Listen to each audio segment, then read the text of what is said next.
going live right now, and then I'll come back to you at 6:15.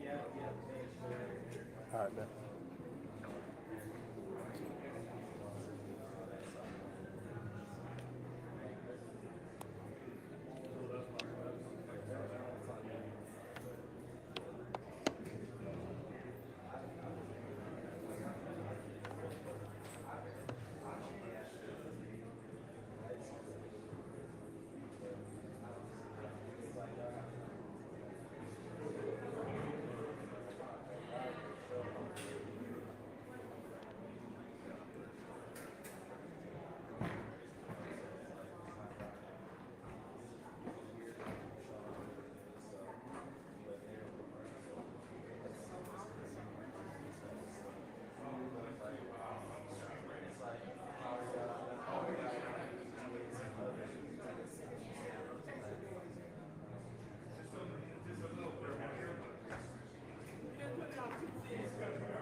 I think we're done now.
I'm gonna start. Let's just clean. We're gonna start. Let's just start right at 6:10.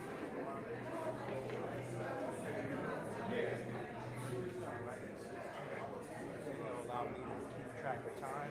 We start at 6:06. We don't throw me off in terms of. Okay, because Okay, so I'll tell folks we'll get started. And I'm going to cut my remarks out. Okay. Yeah, because I think you got me scheduled for like 10 minutes. I got you 7. I'll cut mine out. All right, good evening, everyone. We're going to give just a couple more minutes for folks to get signed in and get seated, and we will start promptly at 6:10 p.m. So just about 3 more minutes.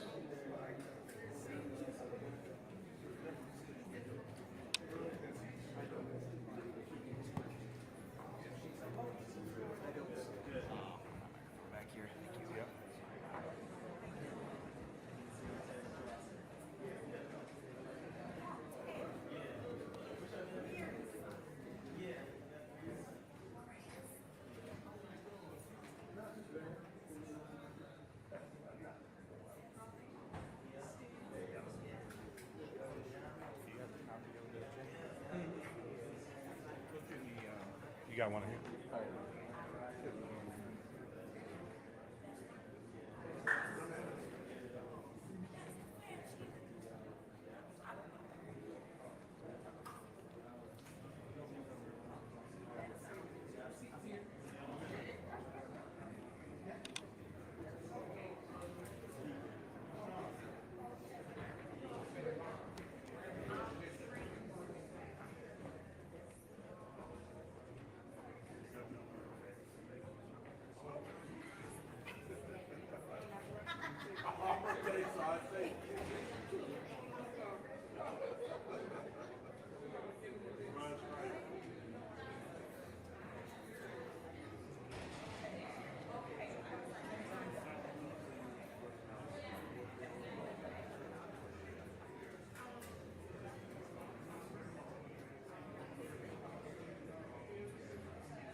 Recording stopped.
All right, good evening, everyone. Let's try that one more time. Good evening, everyone. Good evening. Great. Glad for you all to be here this evening. Welcome and thank you. My name is Kareem Scales, and I'll be serving as your host and moderator for tonight's listening session. So we're gathered here under heavy circumstances, but also with clarity and shared purpose. Let me start with a few quick housekeeping notes. If you haven't signed in yet, please stop by the welcome table. There's a couple of materials that'll help you through this evening. If you would like to make a public testimony during tonight's session, please indicate that at the sign-in table so we can include your name during the community comment portion. Restrooms are located here in the rear right, down the hallway. Please step out as needed. As we engage in the community comment portion, there'll be QR comments. You all also should have received a packet with a community feedback form, so feel free to jot down any comments there. Now, why are we here? And so on May 8th, the trial in the murder of Patrick Lyoya ended in a mistrial. But many of us felt was not just disappointment, it was confirmation. Confirmation that the legal system as it currently operates still refuses to hold itself accountable. Patrick Lyoya was a 26-year-old Congolese immigrant, a son, a brother, and a neighbor. He was executed, shot in the back of the head by a police officer during a traffic stop.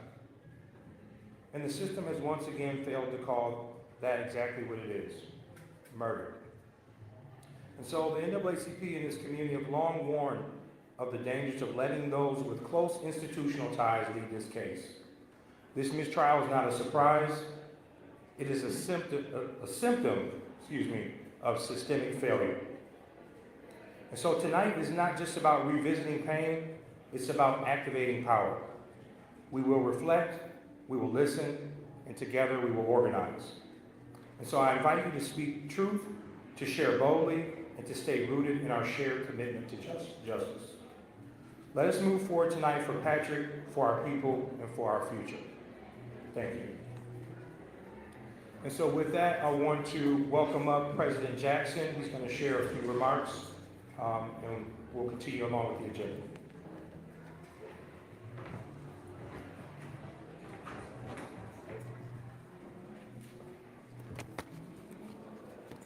All right. I want to welcome everybody here again, as Kareem said this evening, to the Grand Rapids Center for Community Transformation on behalf of the Greater Grand Rapids branch of the NAACP.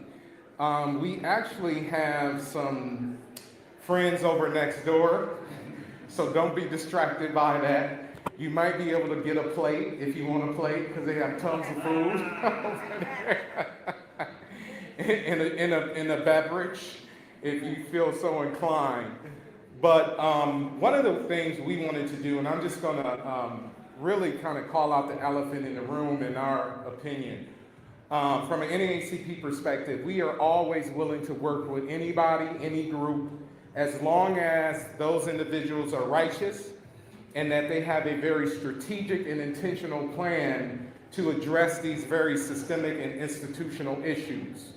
So I know there was probably some confusion. There's another event that's being held tonight. We are hoping that Peter Lyoya will come by, and Dorcas. I believe they are here in town. They did reach out to us, and so maybe they'll stop by here as well. But one of the reasons why we wanted to host this listening session, this is not about us talking to you, because we actually want to formulate a real strategic plan in terms of how we move forward. This system is, in a lot of senses, is inherently evil. It's inherently evil. Because when you have the audacity to draw your sidearm and shoot a young man who's 26 years old who poses no threat to you in the back of the head, that's evil.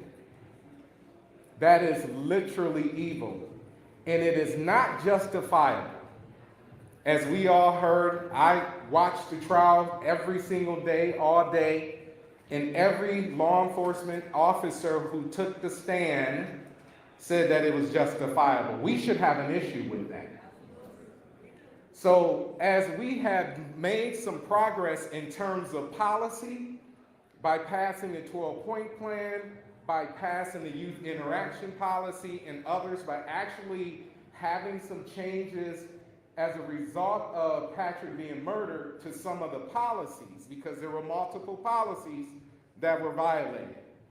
Whether or not they want to admit it or not, there were. And so tonight is an opportunity for us to hear from community and really determine how we move forward based on your feedback, because the direction that we will take is what we've always taken, is that it has to be community-centered. And so as we move forward tonight, I'm hoping that everyone, or those of you who want to make comments, because we really need to hear from you. We've received tons of questions, and we'll go through from what got us here tonight, from the very beginning to the middle to the end. And so we want to address some of those questions because people have questions. And we want to provide some clarity this evening. So I want to also thank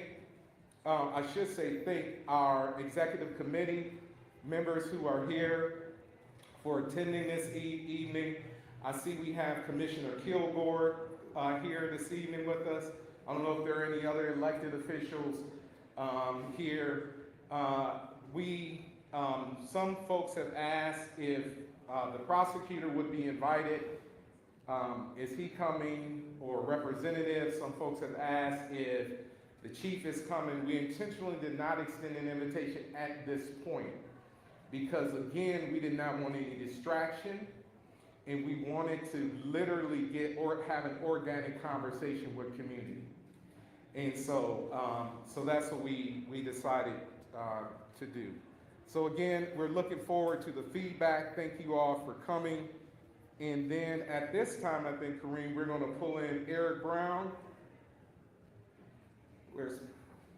And Eric Brown is the president and CEO of the Grand Rapids, West Michigan Urban League. And so he's traveling, and so he's going to make a couple of remarks. Thank you all.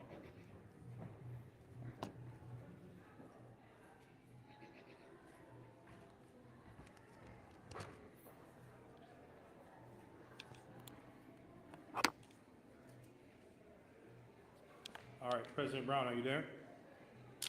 I'm here. Can you guys hear me okay? Yep, we can hear you well. Okay, good. Well, greetings everyone there. I think President Clee Jackson and Greater Grand Rapids NAACP, the National Association of Advancement of Colored Folks, for inviting us to join this community listening session.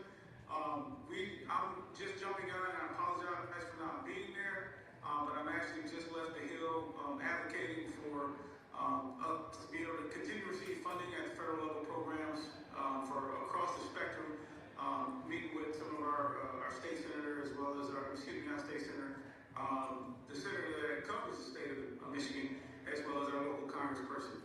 That being said, so I'm advocating here to make sure that we continue to have the federal funding and the rights that we have been fighting for, but we are also joining along to make sure that we are fighting back there in Grand Rapids to make sure that decades-long crying out for police accountability is finally met and found. We're standing with the Lyoya family. We're asking Christopher Becker to retry the case against former Grand Rapids police officer Christopher Schurr. And we're standing with the Lyoya family in doing so. We also stand with the NAACP, as well as a Glimpse of Africa in that manner as well. Just know that we will continue the fight that has been for decades around accountability within the Grand Rapids policing system. We know that this has in this case has exposed a fissure that to me goes all the way down to the foundation of our community. And that it's a canyon within our community, a chasm through which people are seeing different perspectives. But we know that there's not, we're advocating for fair and accountable policing within Grand Rapids Police Department.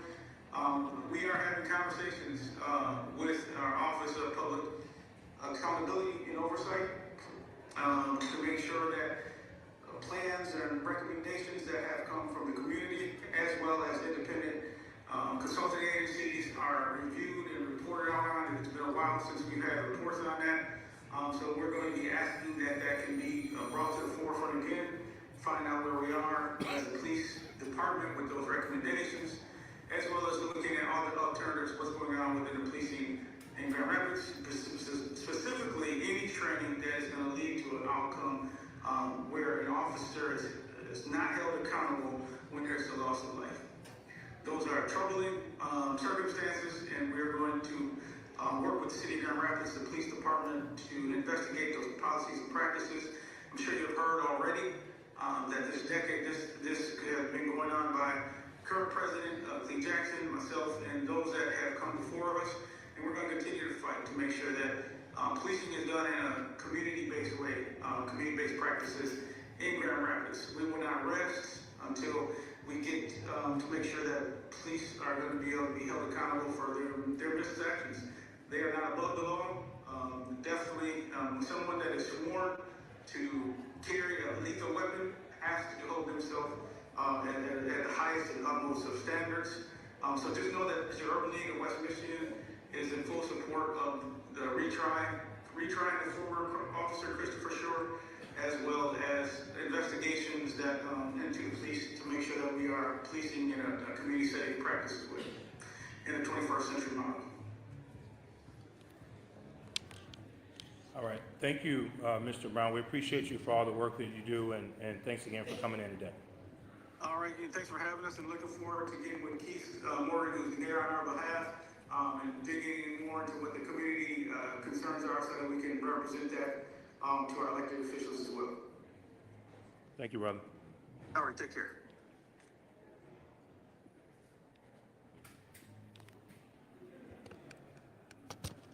All right. So next on the agenda, we have, we were supposed to hear from Frida. I think Frida's still running a little bit behind. Frida is the founder and director of A Glimpse of Africa. And so until she arrives, we'll go ahead and move forward with the agenda. Next, I'd like to welcome up Mr. Eddie Laird, who is an NAACP member and serves in the role of the chair of the Veteran Affairs Committee. He's going to walk us through with a moment of silence and a prayer. So let's welcome up Eddie Laird.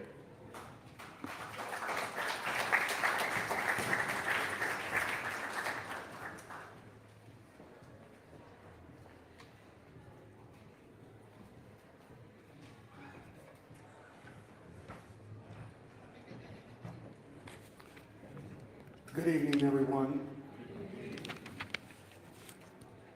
For the reason that we are here, our community needs prayer. And the prayer needs to come from everyone, not just one person. We can do all things through prayer. I'm asking that you would bow your heads, close your eyes for a moment of silent prayer before I pray the prayer for peace and comfort. Shall we bow our heads?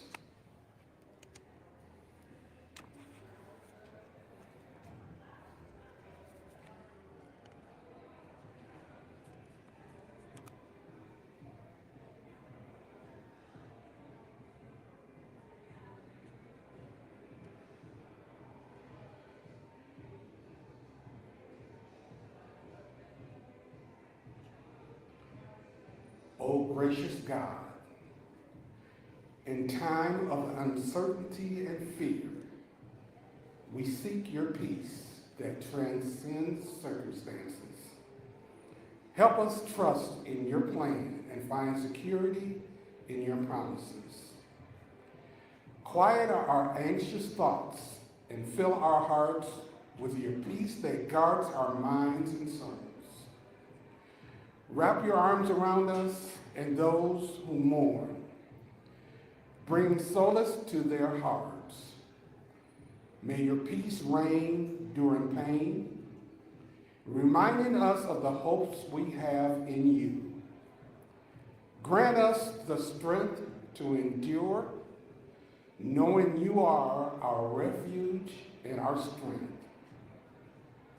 Lord, teach us to be peacemakers and to walk in a manner that reflects the wondrous peace that is given through your Spirit in Christ, our Lord. In Jesus' name we pray. Amen.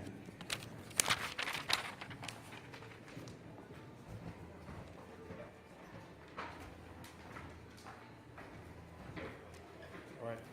Thank you. Next on the agenda, we'd like to welcome up Attorney Steve Drew. He's going to provide some legal and policy context.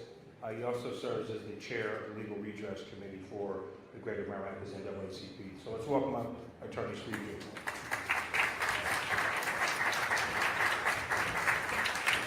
Thank you. And Carlton, if we get into policy, it'll be your time and things too.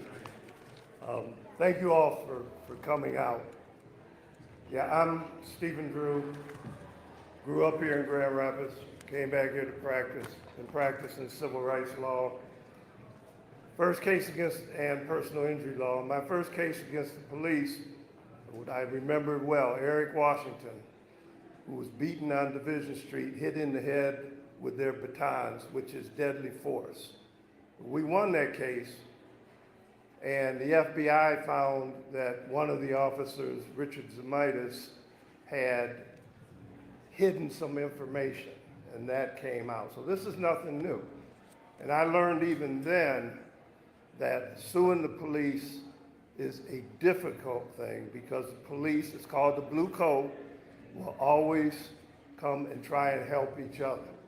The only case that I'm aware of, and Carlton has more information than me, that didn't happen, because you know all the police in Grand Rapids came and supported Schurr. The only case that I'm aware of that didn't happen was the George Floyd case in Minnesota, where their own police department turned against them, testified against them. So you're always fighting that blue code.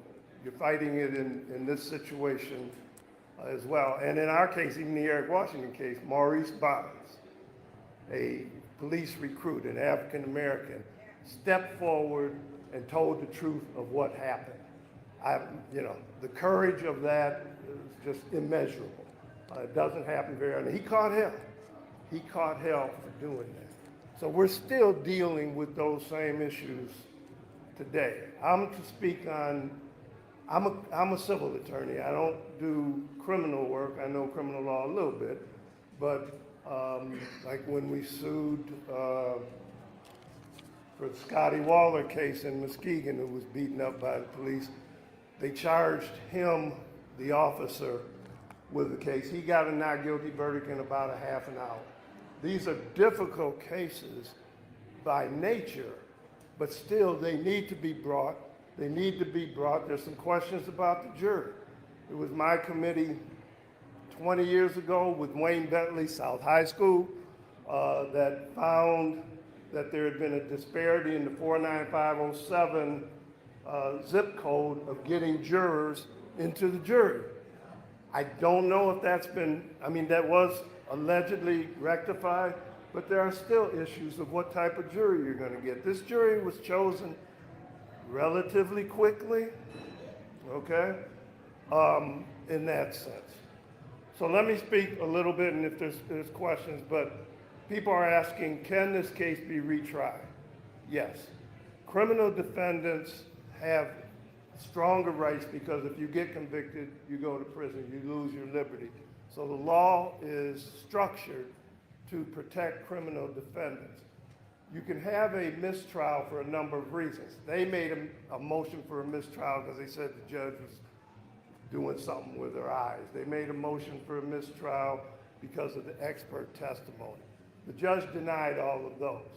There was a mistrial, though, because the jury was what they call hung. And that means that you have to have a unanimous verdict in a criminal case. In a civil case, you usually have 6 jurors and you need 5 out of 6, or you can agree to unanimous or something like that. In a criminal case, all 12 have to be unanimous. And so when you have holdouts, and I don't know exactly what the vote was, the defense attorney is saying it was overwhelmingly for an acquittal. But regardless, thank goodness for the holdouts. That means that the judge had to declare a mistrial. the prosecutor, in most criminal cases, something happens, you go to the police investigate it, they turn their investigation results over to the prosecutor, and the prosecutor is the one to determine whether charges are going to be brought or not. So the prosecutor determines whether this case was going to be brought, and I know the Lyoya family commended the prosecutor, Mr. Becker, for taking the case. It is also, in my understanding, because of the mistrial, that the prosecutor has the decision, and the only decision, whether to bring the case again. He can bring it himself. He can, I think, hire a special prosecutor, or he can ask the Attorney General's office to retry it this time. I think I'm not 100% sure, but I think he would have that discretion to do it. But as to whether the case gets brought, it is the discretion of the prosecutor as to whether to do it. He can say, I'm not going to bring the case again. And this is one reason we're having this meeting, so that you have an understanding of the situation and where decisions can be made.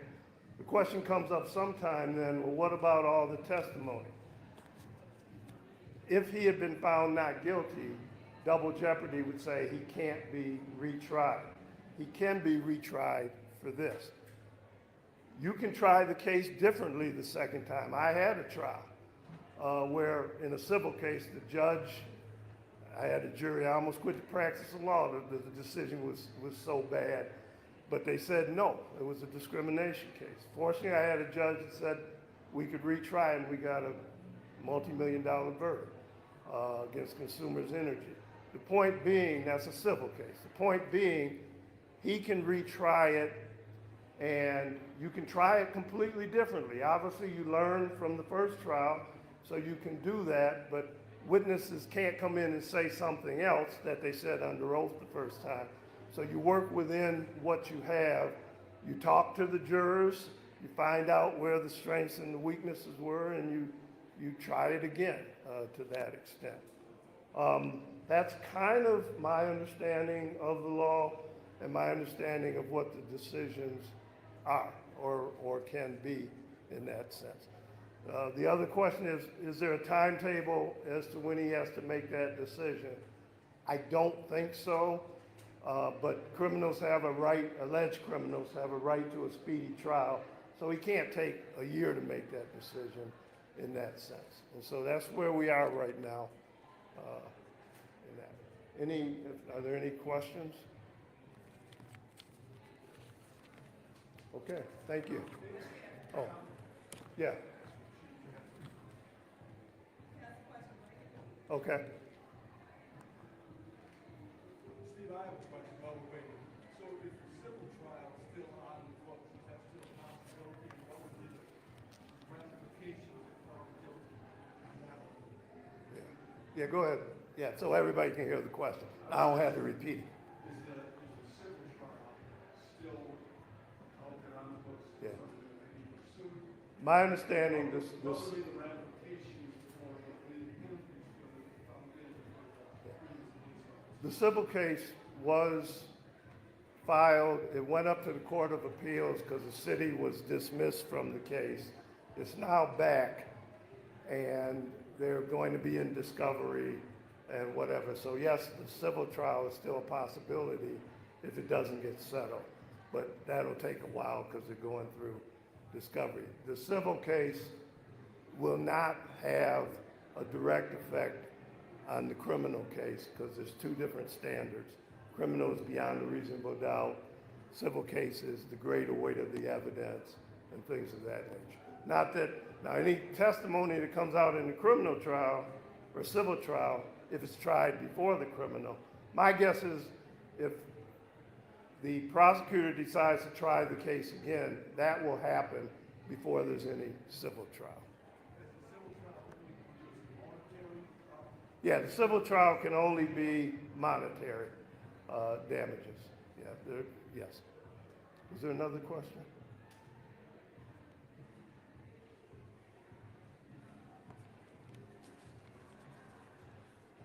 Yeah, I have a question about the jury pool. And with the Kent County prosecutor prosecuting in the jurisdiction of Grand Rapids, Grand Rapids Police Department officer, where are they jury from? Is it throughout Kent County? Or are Yeah. they focused on the Grand Rapids area? And No. what would they do in the future as well? Yeah, it is Kent County, and the next jury pool would be Kent County unless it was what was called a change of venue. And they talked about that, but it was never done. A change of venue sends it to a different county, and then you pick from that county. So the short answer is it comes from all of Kent County. There's always been an issue of how many Grand Rapids jurors are in the pool representative, how many African Americans, how many Hispanics, how many minorities are in the pool as well. Okay, thank you.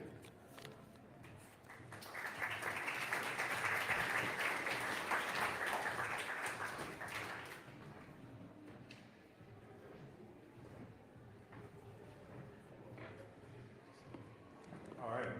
So next on the agenda, we're going to move forward with the community testimony portion. And so now is the opportunity for you all to make any remarks that you have.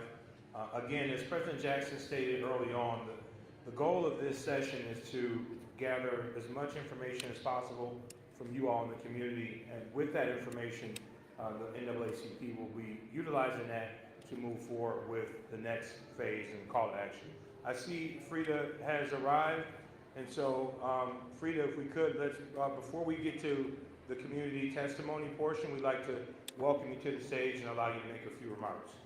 Frida, again, is the CEO and founder of A Glimpse of Africa. Let's give her a round of applause.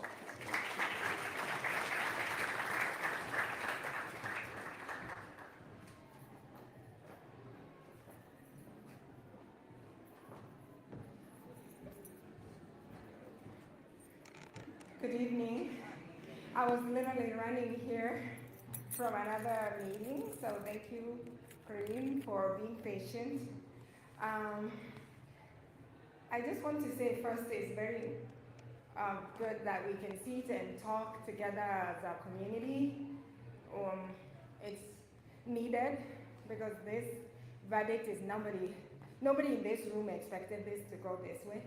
And I wasn't thinking that I would be going back to the drawing board and starting again where we were 2 years ago. So my prayer is first to have grace and God to give us strength to keep going, because fighting for justice is not easy. And I applaud all our very community members, the NAACP, other people who have fought for justice for years. It's very, very hard, especially for me as an immigrant and my refugee population community. We have so many competing needs. And then to just imagine you have to keep up fighting a system that's not giving you a chance. It's really hard. So I just came from the Equity Council. I feel like all I do is go to help equity things. And it's really hard and it's very difficult. So thank you to everybody in this room that's being a strong support system for not just all of us who are able to even speak up, but for Patrick and his family that is still trying to understand what is even going on. I spoke to Patrick's dad yesterday and he's exhausted. He's tired. He's really not trying to do this, but this is what we have. This is all we can do.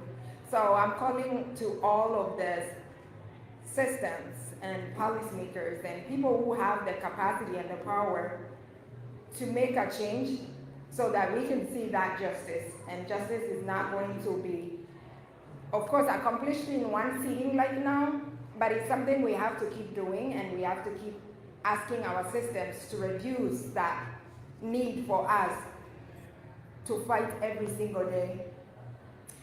And one of the saddest things is that people get tired. I feel tired, actually. I'm so burned out, and I think like I have no option but to still continue, because there's nothing else but to push hard. So I'll read a press release we put together. I just came straight here. I'm trying to, yeah, let me find it. And I'm sorry I missed everybody's message, but I believe it was all very empowering because you are all amazing and yeah. So this is a press release and it was done on Thursday. It says, we wanted to express, this is from my team, the Adventist of Africa and our community members, we wanted to express the profound disappointment and continued resolve the following declaration of mistrial in the case of former Grand Rapids police officer Christopher Schurr, who shot Patrick Lyoya, a 26 years old Congolese immigrant during a traffic stop in April 2022. We all know that anyway. After 4 days of deliberation, we did not get what we hoped to get out of the deliberation. Patrick Lyoya was a beloved son, brother, and community member.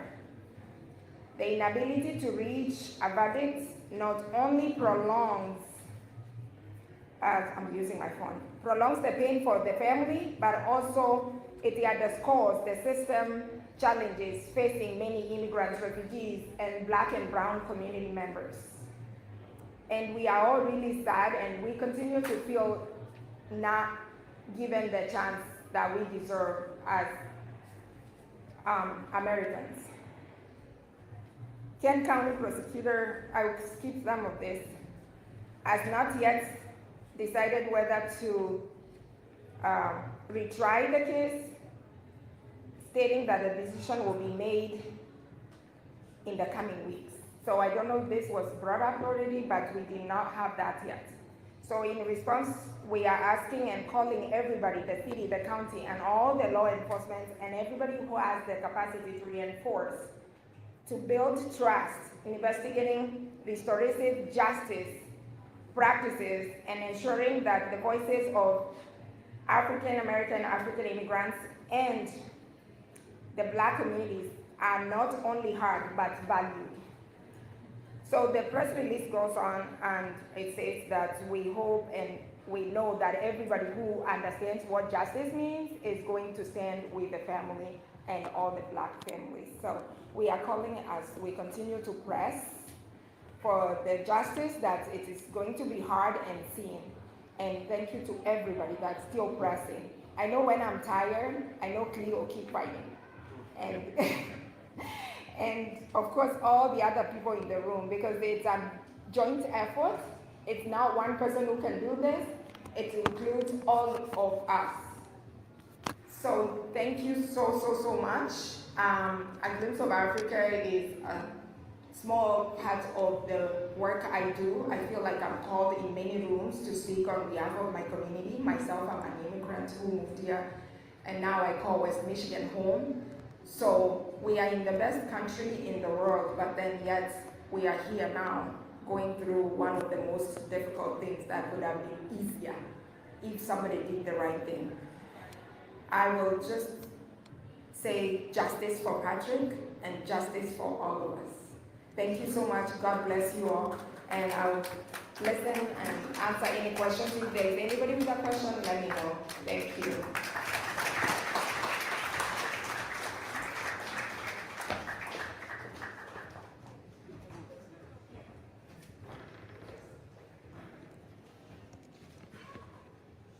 All right.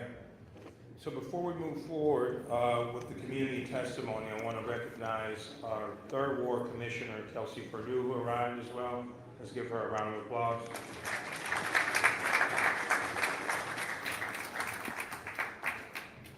All right, so the way that we'll structure the community testimony, we had folks at the sign-in sheet indicate if you wanted to make testimony, but there also will be an opportunity for us to just raise your hand and we'll be able to pass the mic around the room.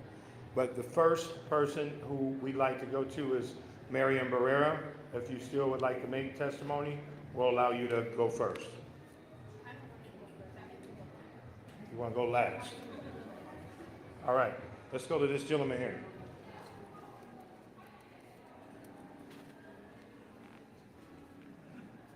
I was very disturbed. I didn't understand why the prosecutor did not call the chief of police. Seemed like the chief of police should have been his first witness to go.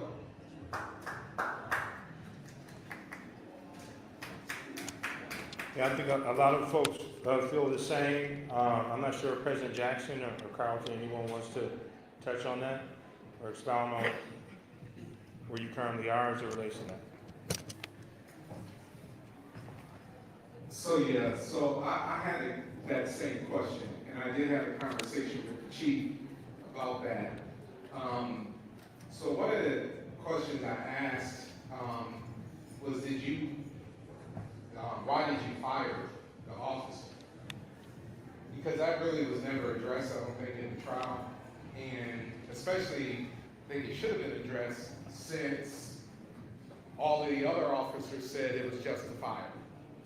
So, in that conversation, what I found out is the chief actually did not fire him. So he didn't make the decision. So the decision was made by the city manager. So the investigation was done by the Michigan State Police Department. Then it was a recommendation, it was a basis, a legal basis, and then which you have to have, and then that leads to probable cause to file charges. So that happened at the state level, and then that was brought back to the chief, and then the chief made a recommendation of some sorts to the city manager, and then the city manager made the decision to fire.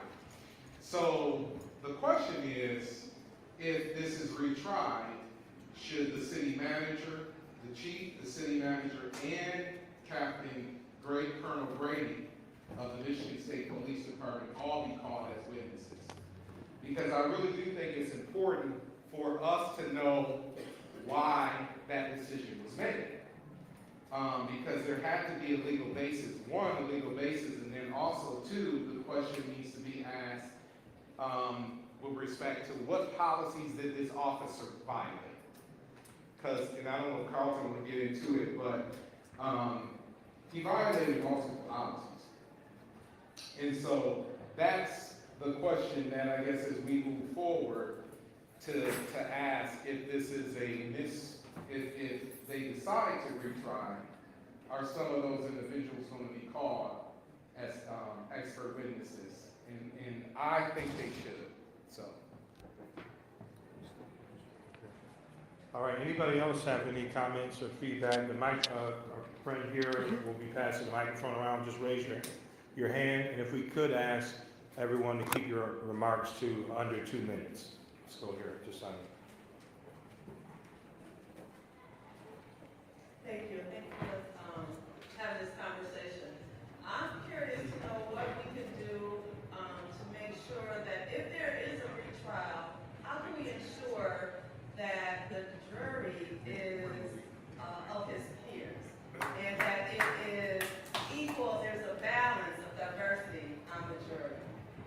Because it was very imbalanced this time. So is there anything we can do to ensure that it's more of a balance and that we actually have some blacks on that jury this time? So that's an excellent question. So one of the things that we'll be doing is reaching out after this to the Judicial Tenure Commission to kind of talk about jury selection, jury makeup. I wish our brother Paul Mayhew was in the room, who has worked on this issue for years. And so one of the other things that we're looking at is actually seeing if we can file some type of a freedom of information, requesting, somebody had asked earlier, where does the jury pool, where do they pull from? And it's all in King County. And if we can actually file a freedom of information request to see the zip codes that they pull from. I can file the medical. We're gonna bring your mic. Defenders entitled to tried by a fair cross-section of the community. So defendant, his counsel has to object like to the jury pool. So if he don't believe the jury is unfair or something like that, like the computer glitch that Steve was talking about. They found out with Wayne Bennett, Ottawa Hills High School teacher. South High School. South High School teacher that was having a trial for Galvin Smith. And they found out that all the students were going from class to class to learn something about government in Wayne's class. So they noticed in every trial they went in, it was no black trial. It was a small percentage of black people. They wanted to know why. So Wayne said, okay, let's find out. And they found out that it was a computer glitch. It was not passing out, enough notices to people in the 49507 and 49506 zip code areas. Am I correct, Steve? I think it was just 49507. 49507. So that's where most minorities and black people live, right? So this is the reason why they wasn't getting, called to the jury service. And so they found out that this happened. They took that case all the way to the United States Supreme Court and basically lost. They won, had the glitch changed, but what they did was say it wasn't intentional systematic exclusion of jurors from the jury. It was an accident, and therefore they didn't grant the petition. So people can probably come back and expound on that again. His defense counsel, and like you said, citizens and stuff like that, you can make Freedom of Information Act requests and so on and so forth to see if that thing is still going on like that or has it been changed. That's all I can say. Yeah, thank you for your remarks, sir. I'll just add to that just a little bit. I know there was a lot of conversation around one of the jurors having a partner who was a law enforcement officer. So I'm no attorney, but I think all of us would agree that that person should have probably been waived from the jury. So, yeah, I think a lot more to discuss there. Let's go here. Oh, okay. Go there. Yeah, my question is really for Chris Bennett and the system. Because if you have the right to pick the jury. From my understanding, there was 4 people in that jury that was related or had relations to the Grand Rapids Police Department. There's so much that needs to be asked. Okay, I'll say this for one. The officer said that he felt a threat. The threat came when he grabbed the taser. You had the chance right then to say back up, but you didn't. You fumbled with it until you got it down, and then you shut it back in the head.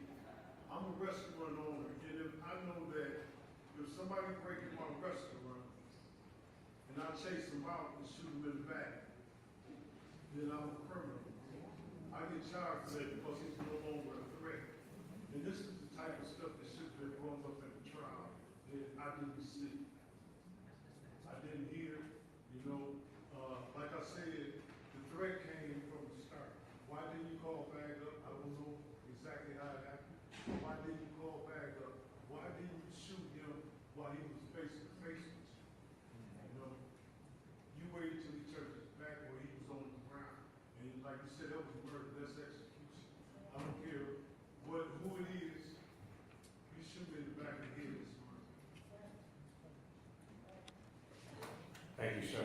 Did you have anything, or for Carlton, I didn't know if you had anything from a policy lens that you could add to the conversation there. It's okay. I mean, I could later, but I want to let people speak first. Okay. We'll continue. So I just want to talk a little bit about the jury selection process. So what happens in this county is that jurors are pulled from having government identification of some form. So that's our first barrier when it comes to jury selection. The second part is the jury pool here was about 200 jurors.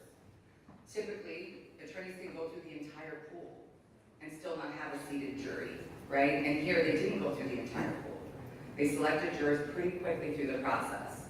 The questions about a spouse or a partner and what they do, those are in the general jury questionnaire.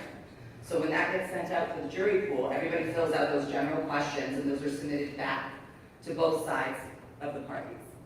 In that process, you should be able to get that information. That's what allows you to be able to ask the jurors those questions, right? And get their perspective about how they could see this case and if they could be fair and impartial and put aside their personal views. So that's information, if it's factual, was known by both the defense and the prosecution in their jury selection process. They also have the ability to add questions to that questionnaire. So both parties can submit questions to the judge to be submitted to the questionnaire for those jurors out of that 200 pool to also fill out. And some of those questions could be things like, have you ever participated in a protest against this case, right? Or the other way around. Have you ever opposed a protest against this case? So those questions give you insight into that juror's mind, and that's how the process works. So I think the questions that are being presented here as to why were these jurors selected out of this large pool are very valid. The information was clear to both parties when they selected these jurors. And we need to know why those decisions were made and why our county prosecutor's office felt comfortable with the jury that he finalized, and he felt that that jury represented the people of our community. And that's really a big question for Christopher, and I think that's a valid question to have for him. So I just wanted to give a little insight about how that jury process happens so people know what information people are aware of and what things maybe they're not aware of that can come out through the process. The second part for me is we have a county prosecutor who's been our county prosecutor for a fairly long time, right? Who should have a real clear understanding of our community and should have a finger on that pulse of what's going on around here. We also have a county prosecutor who got a fairly large raise last year, right? I believe the county commissioner voted to give him a $226,000 paycheck. That's a raise. And as taxpayers, that's partially our hard-earned money, right? So I do believe that there are some questions that we need to get our county commissioners to answer about those decisions that were made, given the performance that we got, right? I think we're guaranteed some form of service that we can get from our prosecutor's office and some form of representation. We talk a lot about who's at the table. Chris Becker doesn't have anyone at the table in his office that looks like the people in this room. And that makes it really difficult to get the perspective of those that don't look like the people in his office. So that's another thing. We can't expect him to know the things that he's never experienced. We can't expect him to understand things that he's never, come across. But we can expect him to listen to those within our community that have had those experiences and have had those life lessons and things that have happened to them so that he can take that into perspective. So I think there are some questions about the process of this individual who represents the community's rights as a whole and the decisions that are being made and whether or not they justify the payment he's getting for it and whether or not we should have some more say about who sits at the table in his office. Is someone taking notes on the question? Yes, we do have a note taker. Yeah. Thank you, Ida, for those comments. And we should have asked everybody, introduce yourself before you speak. Ida, obviously, is an attorney, if you didn't pick that up. But let's go to Mr. Andre. Good evening, my name is Ned. I really want to say thank you to the NAACP and the Urban League of West Michigan. I was there prior to all of this, right after it happened, when they stood out in front of Chris Becker's office and they demanded that Chris Becker recuse himself. In that we already knew that the cake was baked if Chris Becker is the person to try this case and make this decision. And they had wise counsel then, and I think it's important that they be in this lead and help us all develop talking points in that I've heard 5 people in this room already, if there's a retrial and if he decides, and no, we say, we're going to control the narrative. We demand that Chris Becker, he made this decision. Chris Becker said, yes, I want to try this case. He took a shot.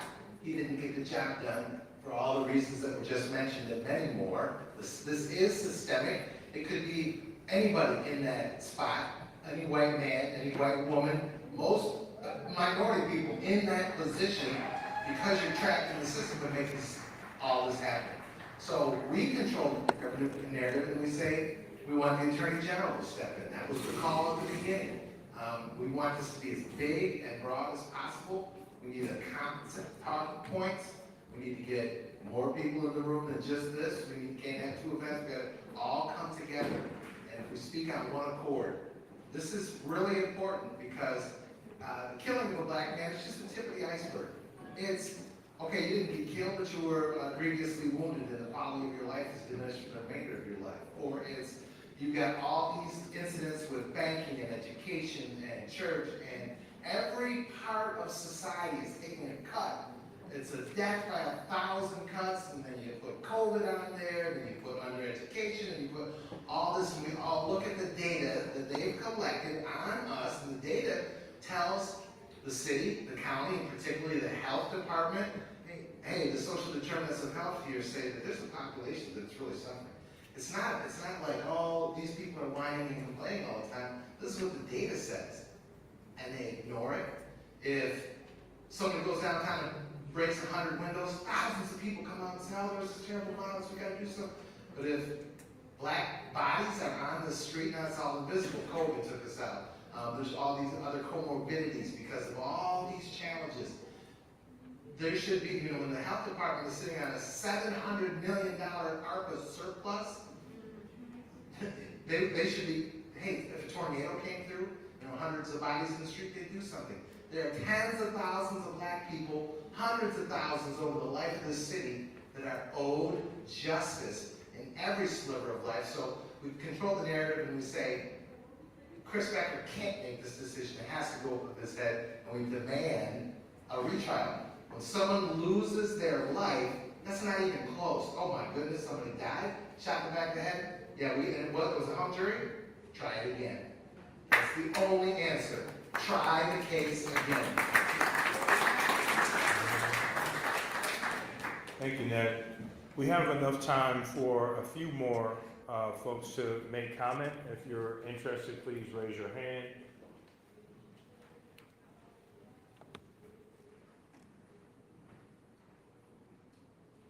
My name is Eric. I just want to say that this has been the most traumatic experience of my life. This is equivalent to a hanging, what we all seen in books and schools. But this was the guy getting shot in the back of the head, point blank. Our community needs counseling. NAACP, Urban League, everybody, government needs to give y'all money for our community to get counseling because I don't know what's going through these kids' heads. I know what's going through mine. So I just want to make that statement. Thank you, sir. Hi everyone, Anissa Aggie. I just wanted to, I was thinking about what you were saying about the blue code, and just wanted to express appreciation for everybody coming out and staying connected to this work, and also remind us all to kind of think about, however you want to call it, maybe it's the black code, but even when you're talking about the people who do catch hell or the people who keep fighting, like where are their supporters? How are we coming, and maybe it's not organized as like a formal union, but how are they not feeling alone? And also just a reminder, as we're fighting for and standing for justice for Patrick, that this is also planting seeds of prevention. And that these are, we are grieving, we are with that family, we are acknowledging that loss, and we're also knowing that the things we're doing today could prevent future losses. Jamel and I, our oldest son is 15, literally counting down to his birthday in June. He's been working at Kent's Fruit Market for months, saved, and already has his car. He literally spends time in the garage every night with this car. He did his homework in the car last night. He cannot wait to drive. And after driving with him, he knows the rules. He schools us on our driving now. But to think of him behind the wheel, a 16-year-old, maybe there's a mistake sometime, and that a traffic stop can be fatal, we have to keep working. Thank you, Anissa. I think what both of you just touched on, let's give her a round of applause. What both of you just touched on is, I think, just the trauma associated with what we all witnessed. And so I think, to your point, mental health support for the community should be a priority in all this as well. Any other comments? One of the other things I'll say just real quick is, yes, mental health should be key, it's critical, because many of us, I won't say all of us, because that wouldn't be a factual or true statement, because there were many people who said Patrick deserved exactly what he got. So many of us were traumatized from the very beginning, and then we were re-traumatized now 3 years later, playing this out. What I also find interesting is that we also have to remember that we have been at the forefront trying to, or honoring the wishes of the Lyoya family with saying keep peace, no violence. They have been very strong as they've gone through this. But the other fact of the matter is this is not just a Patrick situation. This is a systemic issue. The same day that there was a mistrial declared was an acquittal in the Tyree Nichols case in Memphis. And we saw that. Brutally beat. And those were black officers. Right? And so then, and the black officers involved, I see Attorney Drew's looking at me. Many were black officers.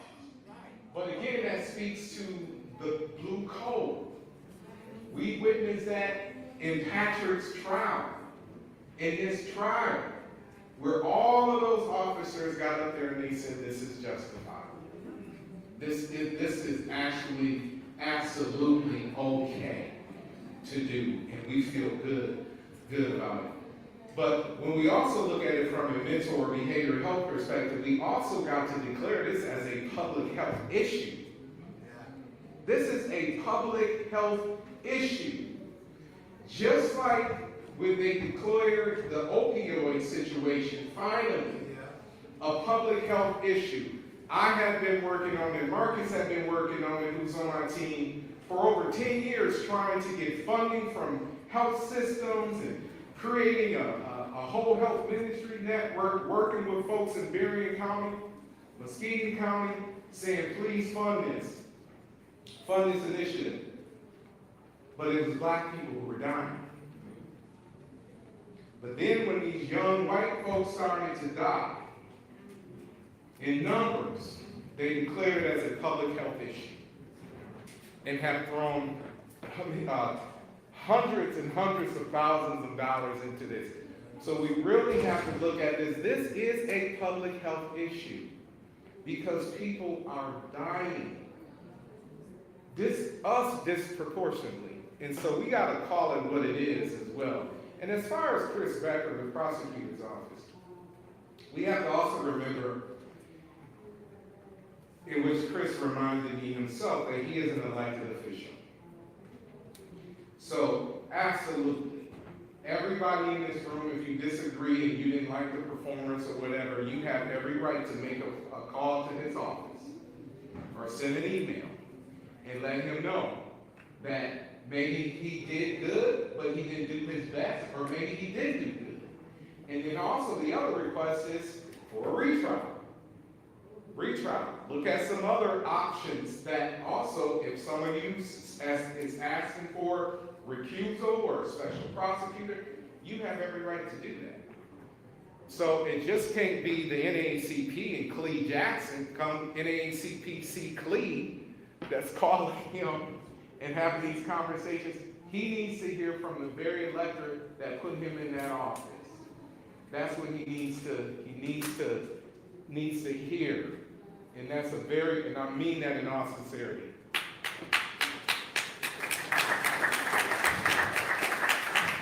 I think we have time for maybe we'll create space for a few more folks to share before we move forward. Freedom.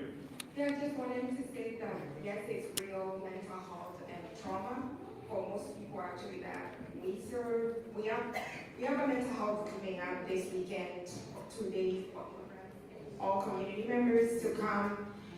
But I think like one of the challenges when we are trying to justice affects our mental health, and is a big deal for especially those who don't know their rights. You don't even know where your rights are. You are so intimidated. And one of the things I've noticed is when trying to fight for justice, there's a lot of even intimidation. I know that yes, we have to keep peace, which is because that is the message that we've always passed for Patrick and his family, and of course, the way of, as an immigrant or a refugee, you are just always finding the power of the authority is a far distance, so you have to respect it. So I was going to say, like, we need help for us to be able to be empowered, to speak up without fearing, for ourselves to be put in a position to feel like you're being targeted. I've had conversations where somebody mentioned something that made me feel like there was a retaliation of something that we presented that was coming back. So as we fight, we also have to educate our other community members that don't know their rights, that as much as we want to go and do everything and speak up, there is someone in the room that will tell you, oh, you did this, so we don't know if we are able to work with you. And you will see a lot of even supporting mental health or know your rights. Sometimes it's not getting all the support it deserves because you are not looked at as a friend of the system.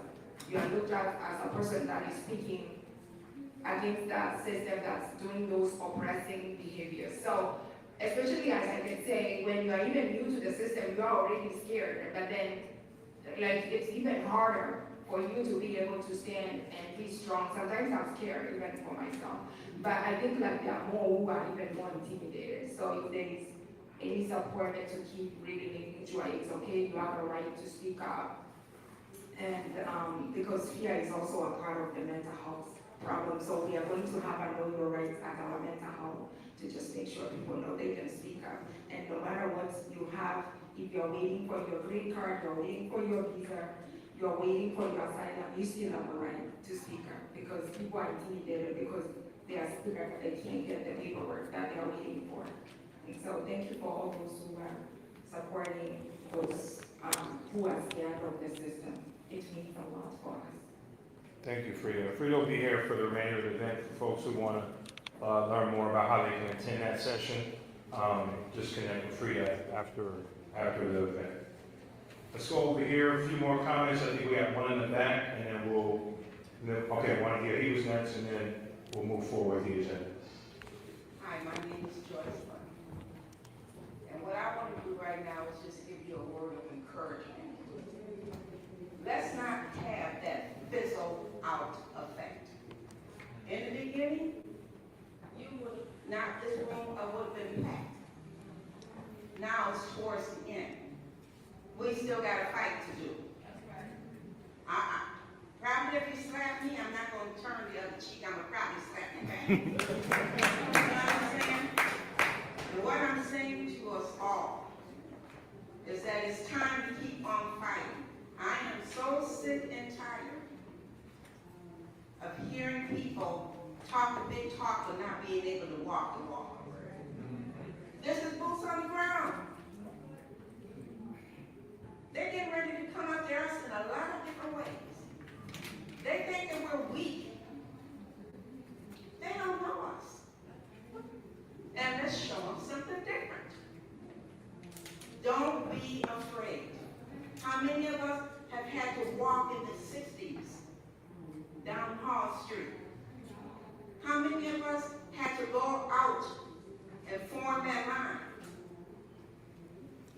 My father waited by the front door and bopped me upside the head because he said, you are always out there doing something. Let's keep doing something. That's right. Let's say it.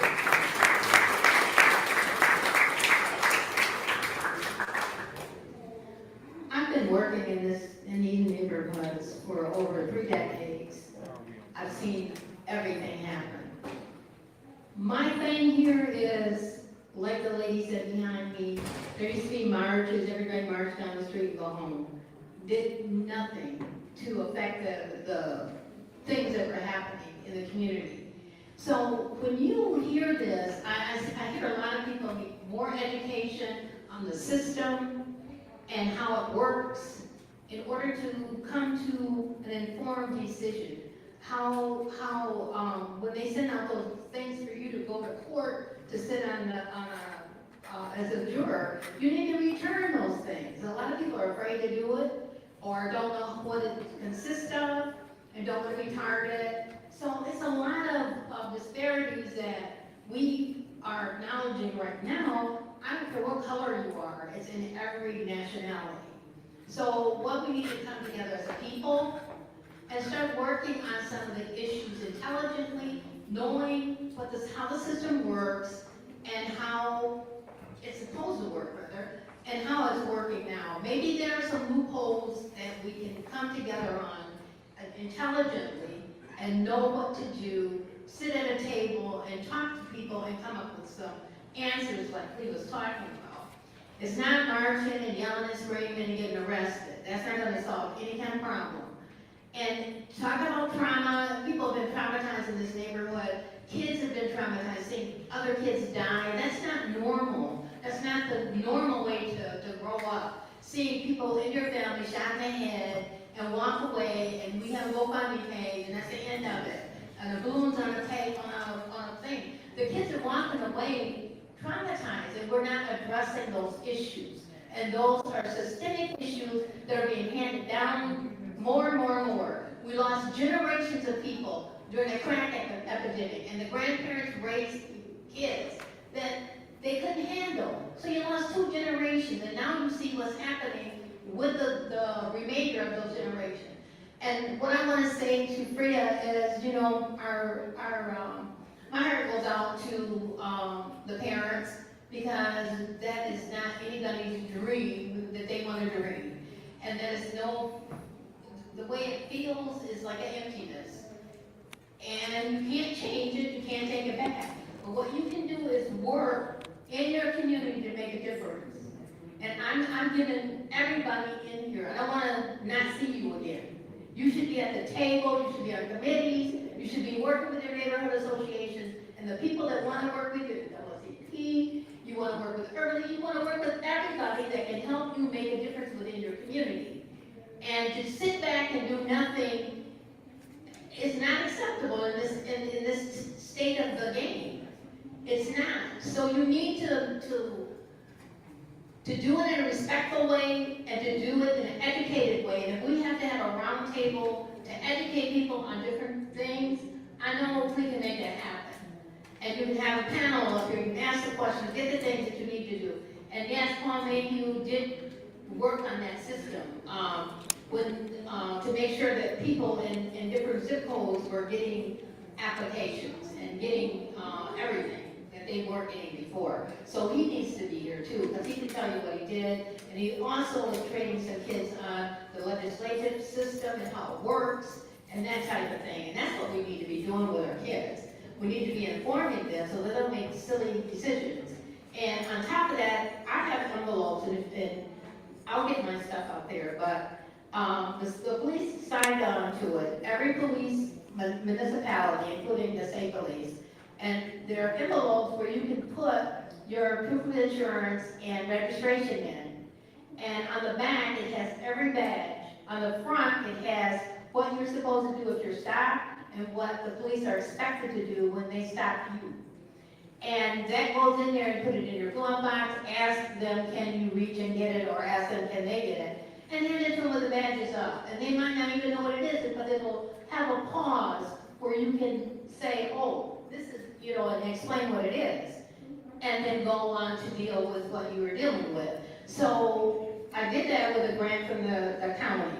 So those are available in Spanish, English, and in, I think Swahili, and now I had it translated by the sheriff department into 2 other languages. So, thank you. Thank you. Thank you for your comments. We'll go here, and then the last 2 gentlemen, and then we'll move forward. Yeah, Ron Harrison. I'm hoping that we would be able to answer the question, why did the city manager fire the police officer? Why didn't the police chief fire him? And if not, how come?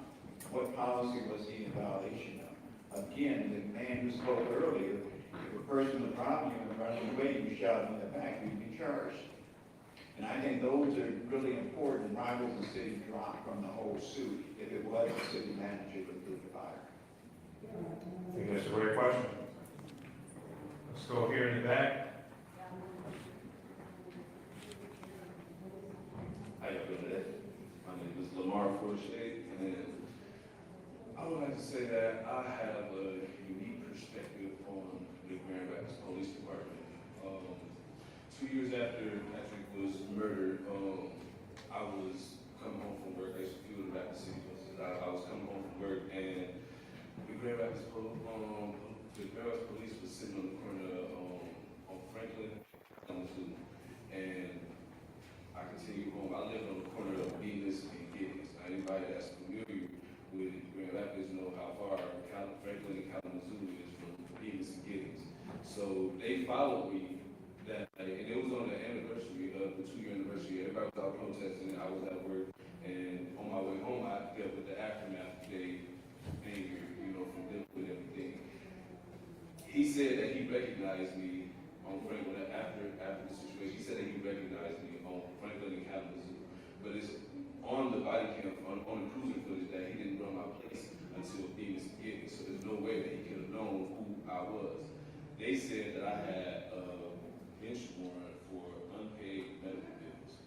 Now, I see there's only one familiar face up there that I see. It was somebody that handled my son's case not so long ago. There was a guy that hit and killed my son's mother.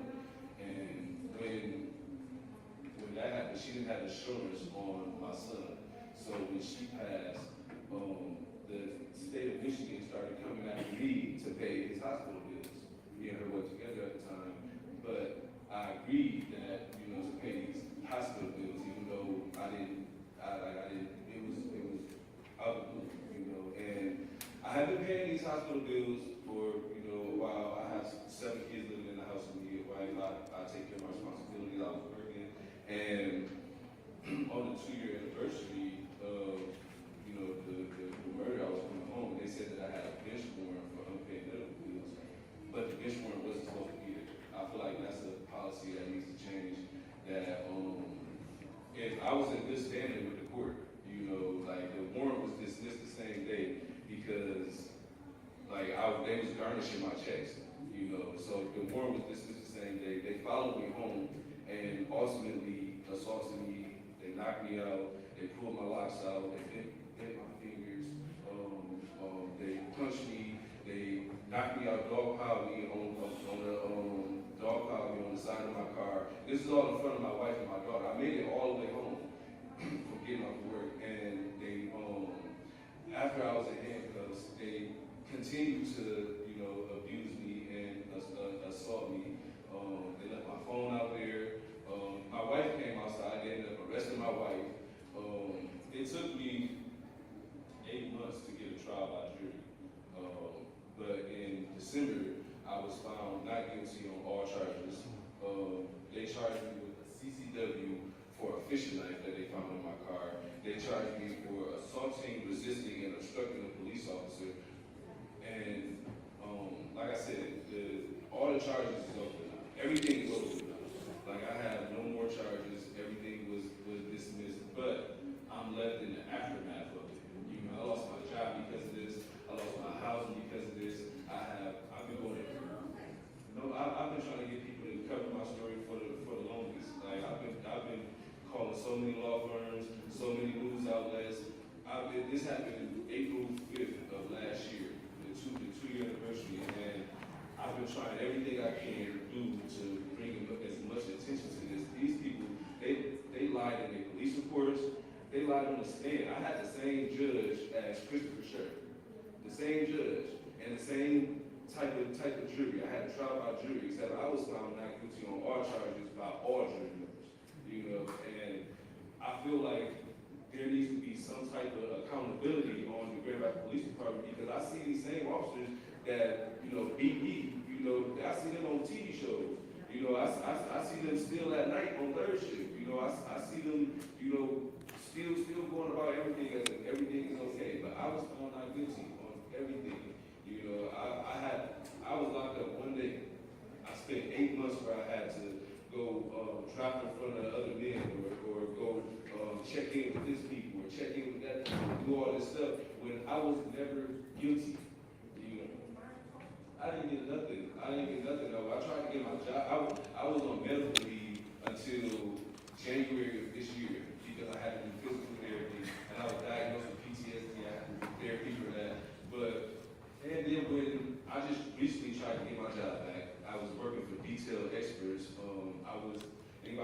the Grand Rapids City buses and wasn't running because of me. They were running with me. I put all the gas in the Grand Rapids City buses every day. You know, I fueled the buses every day. And when I got off of work, I wasn't expecting to come home to that. You know, and I feel like they don't have no accountability. You know, no, like when I went down there the same day and I filed an internal affairs report, and eventually when I got the report back, they basically said that the force that was used against me was justified, even though multiple officers lied and said that they accidentally hit me in my face. Like, they basically said more force would have been justified had I continued to. Now, at the end of the day, when I made it home, I was scared. You know, like, it was like 1 o'clock in the morning. You know, I know my license is legit, my car legit, everything is legit. You know, so when I made it home, it took me a couple seconds to, answer them. They came up to my door, and, the first thing I did was call my wife. You know, and it took me a few tries to get her on the phone, but just because I wasn't answering them doesn't give them the right to beat me. Just because I wanted to feel safe doesn't give them the right to beat me. And I feel like, I know that, like, it's a lot going on right now, but in my case, I beat them. I won, and I feel like there needs to be some type of accountability. They have to answer for this. They have to, something has to happen. I got physical therapy tomorrow. I got mild cervical spinal stenosis. I got torn ligaments in my shoulder. But when I was in handcuffs, they pushed my arm all the way into the air. Like, it has to be some accountability on their part. Thank you, Sheriff, give him a round of applause. Thank you for being vulnerable enough, sir, to share your stories and sharing your concerns. We'll make sure to have President Jackson capture your contact and follow up with you after today's session. We'll go to Kenneth and then we'll move forward. Thank you. How's everybody doing tonight? How's everybody doing tonight? Doing a little bit better than that, I'm hoping. First and foremost, I want to thank everybody that's a part of the wisdom here tonight.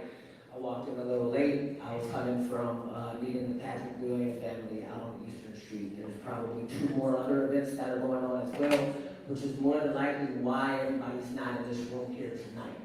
Our forces are spread out. I think that we need to do a better job of bringing everybody together. No disrespect to anybody involved with all of these wonderful events, but my message is about sickness. And this country is built on a sickness. I'll start with classism is the first sickness, and they veil it very thinly in racism. So they have a wall between the rich and the poor. It was started intentionally, and it's been perpetuated for hundreds of years. And when you have any sort of sickness, there has to be some form of cure for it. We have the cure right here, and we just don't bond together enough to be able to issue that cure through this land. I think that we are still separated, as proven. I do have to disagree with one of the points that was made about fighting the police doesn't help. I believe it does, because anytime we have a sickness, the first thing we do is diagnose it. One, we diagnose racism, followed by the classism at play. And 2, you have to figure out what actually cures that. Usually it's some healthy food that we're forgetting to eat, extra water because we decided to go party the night before, or something else like that, or whatever that was, and a little bit of ginger ale, right? That was a joke, poorly timed, my fault. But once we do that, we then have to get rest. That's the second thing that we need to do. And while we're getting rest, we have to de-stress ourselves, usually a hot bath and things like that. I'm saying all that to say that there is a fight and we're at war. And when you're at war, there's more than just the Army. It's more than just the Navy. It's 4 or 5 different branches attacking something all at once. So yes, we do need people out in the street, boots on the ground. That helps because it keeps their forces divided. Yes, we do need people that may have aged out of that boots on the ground mentality. Thank God you lived that long. I've watched people die. I've almost died multiple times. But there's still there's a place where you can be sending emails dedicated to the same attack that we're attacking on the ground. There's a place for people to make phone calls. There's a place for people to write snail mail letters. It still exists. And by God, we still need people to write those because the kids surely ain't doing that no more. So if you're looking for something to do, there's always avenues to do something. And what Ms. Mary did talk about was working in the neighborhoods. And a lot of other people talk about that as well. I've been in the Baxter neighborhood for going on 4 years now, and that is the first place. I'm 37 years old. I got forcibly moved to this city at 14 years old, kicking and screaming. I hated it here, but my mom was from here. She wanted to go back home. All of a sudden, 9 months later, her and my mom, after being married 25 years, they decided to get a divorce. My dad left back to the east side where I'm from and left me here after I told my mom I hated this place and I hated her with it. Right? Abandonment. Grew up in the street even though I had a home. I ain't want to be there because I'm named after my daddy. I look like my daddy. I talk like my daddy. I walk like my daddy. You a monster, son. Outside in the streets. For no reason.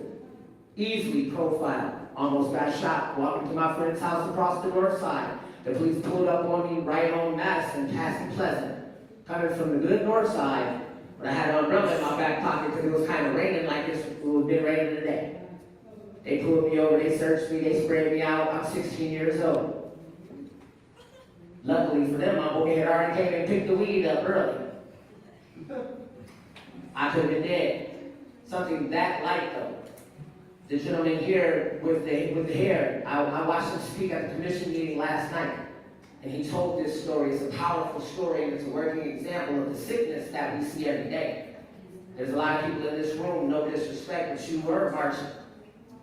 You were seeing the fire hoses come out and the dogs. I was right there next to the person that got his orbital bone broke in the to riot because the police started that too.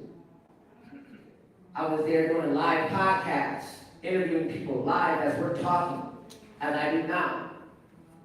I watched that grenade go through my legs when the police smiled and said, "It's time, boys." And they cracked them tear gas grenades and they launched them at us. And I spent the entire night in hell, reliving all sorts of gunshots, cracked glass, everything. I'm watching teenagers downtown with Molotov cocktails and shoot fireworks out of melted police cruisers like it's a Vancouver. And then I traveled 50 to 60,000 miles around the country watching every other epicenter of racial violence and police brutality do the same thing over and over while the police celebrated the killings behind the thin blue line. So to tell me that we don't need boots on the ground, I kind of take that a little bit personally because we do. Without the boots on the ground, we would never get the message across that we ain't standing for this shit. Excuse my language. But there's so many places for us to be in power when we demand it and when we take it back. We have one of our beloved commissioners sitting here tonight, and she stood where she sat, and she listened to every single comment last night.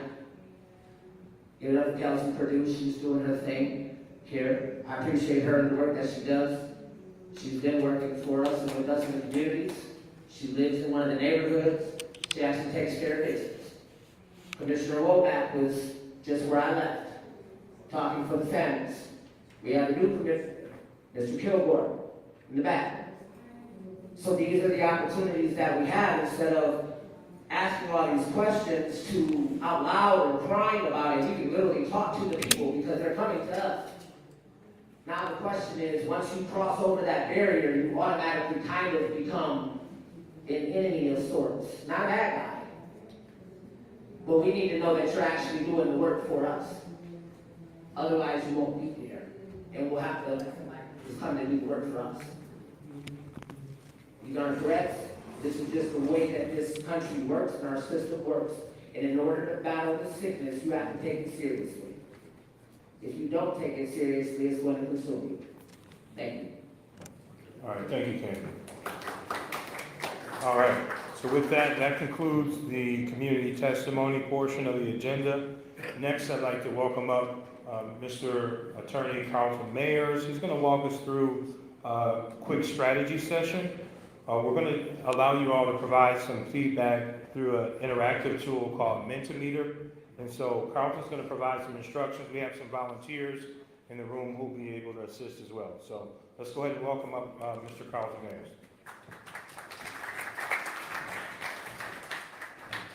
Thank you very much. I just want to say good evening to everybody. Now, I know they mentioned some policy stuff. I'll be honest with you. I don't think that really matters to talk about policy. Number one reason is that right after the Patrick Lyoya incident happened, the police department actually provided a bunch of new policies on use of force. They created a body-worn camera policy that also includes dash cam, other video, audio recording devices. They also have a license plate reader policy now. So all of that stuff came after Patrick's death. All of those things were connected to Patrick's death. So talking about policy doesn't make sense. What does make sense is what we've been hearing here today, which is there's one commonality. People are talking about sickness, right? They're saying that there's something not right here in Grand Rapids. Something that's not tangible, something you can't just grab, maybe fix it up with your hands. Something deeper than that. And if you ask me, it has to do with your police. I'm sorry, but I would have a big problem if I'm paying taxpayer dollars for a whole bunch of people that I'm paying for their pension, I'm paying for their salaries, to go on the stand and their trainer and say, it's okay to kill a human being that's unarmed with their hands and knees on the ground, shoot them in the back of the head with a firearm. Thank you. All right? That's what I'm talking about, though. That's what happened. And it doesn't matter what kind of policies you have on the books. At the end of the day, as long as you have the head of the trainers or the head of training of all GRPD, and you have numerous GRPD officers that are willing to go on the stand with their hand on the Bible and say, under the policy at the time, with the training that was there at the time, if I was in that situation, I would have done the same thing. With the training that was there, with the policy that was there, me as the head trainer, yes, I train all of our officers to do exactly what he did. What does that mean for each one of you that live here? What does that mean for your kids? What does that mean for your parents? Because it's not just about traffic stops. Let's take it even further than that. They're saying it's reasonable for an officer to use a firearm that they're trained to use, pull it on the back of somebody's head when they're on the ground unarmed, with their knees on the ground. And their main reason for justifying that was that, oh, well, he could have grabbed the taser, flipped around, tased him in the eyeball, unholstered Officer Schurr's gun, pull out the gun, know how to use a handgun. I'm sorry, y'all. Have any of y'all been out to the range? Raise your hand. Anybody been out to the range? Okay. I've been out to the range once, okay? I tried out the rifle, the shotgun, and I tried out handguns. I'm gonna tell you right now, the one that I had the most difficult time shooting was a handgun. All right? That's just me. And you know, I was told by the NRA trainer that that's how it is with most people. Not everybody. I see one guy's like, not for me, but for most people it is. It's hard for them to be able to target, shoot, and actually hit the target with the handgun because you gotta be wary of the shaky hand, right? When your hand shakes, bullet go all over the place. You gotta keep it steady. It's easier with a shotgun or a rifle. You have two hands on it. You can keep that steady a lot easier, okay? So to even assume that somebody who didn't have a firearm on them, the other person in the car didn't have a firearm, there's no evidence to show you that. For you now to think, okay, this person might turn around, do some Jet Li stuff or Jackie Chan stuff, hit me with the taser in the eyeball, which I never hear about that ever happening with any law enforcement, okay? And then unholster the gun, know how to use a handgun to shoot me, to kill me. And don't forget, you're wearing Kevlar. So when you're talking about, oh, I'm worried about he gonna shoot me, okay, so what if he shoot you?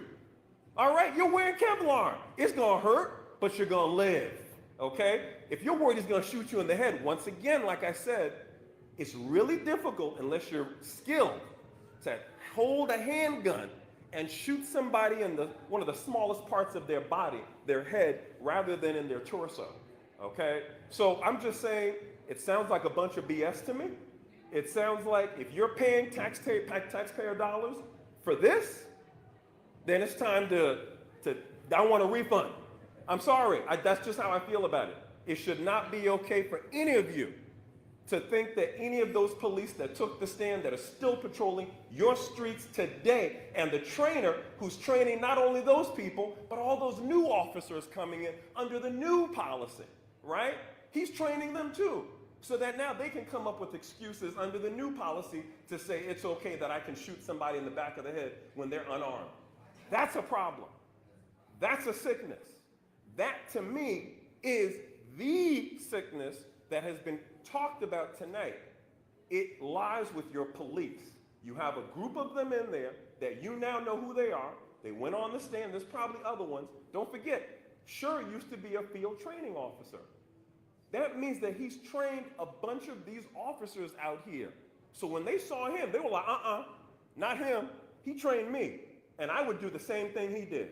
Those officers are still there even though Schurr's not there anymore. So they still believe in what he did. They believe what he did was right, reasonable, and justifiable. I'm sorry, if you live here, that should be a problem for you, number one. How do you do that? How do you address it? That's what we need to talk about, all right? So I just wanted to kind of start off like that. I didn't let you know who I was because I was just kind of like feeling it in the moment. But yeah, my name is Carlton T. Mayers II, Esquire. I'm the special advisor for the NAACP Greater Grand Rapids branch. I'm also a national public policing reform and community development and safety problem solver. I've been doing this work for over 15 years. I used to direct NAACP National's Criminal Justice Reform Program back when Ben Jealous was president.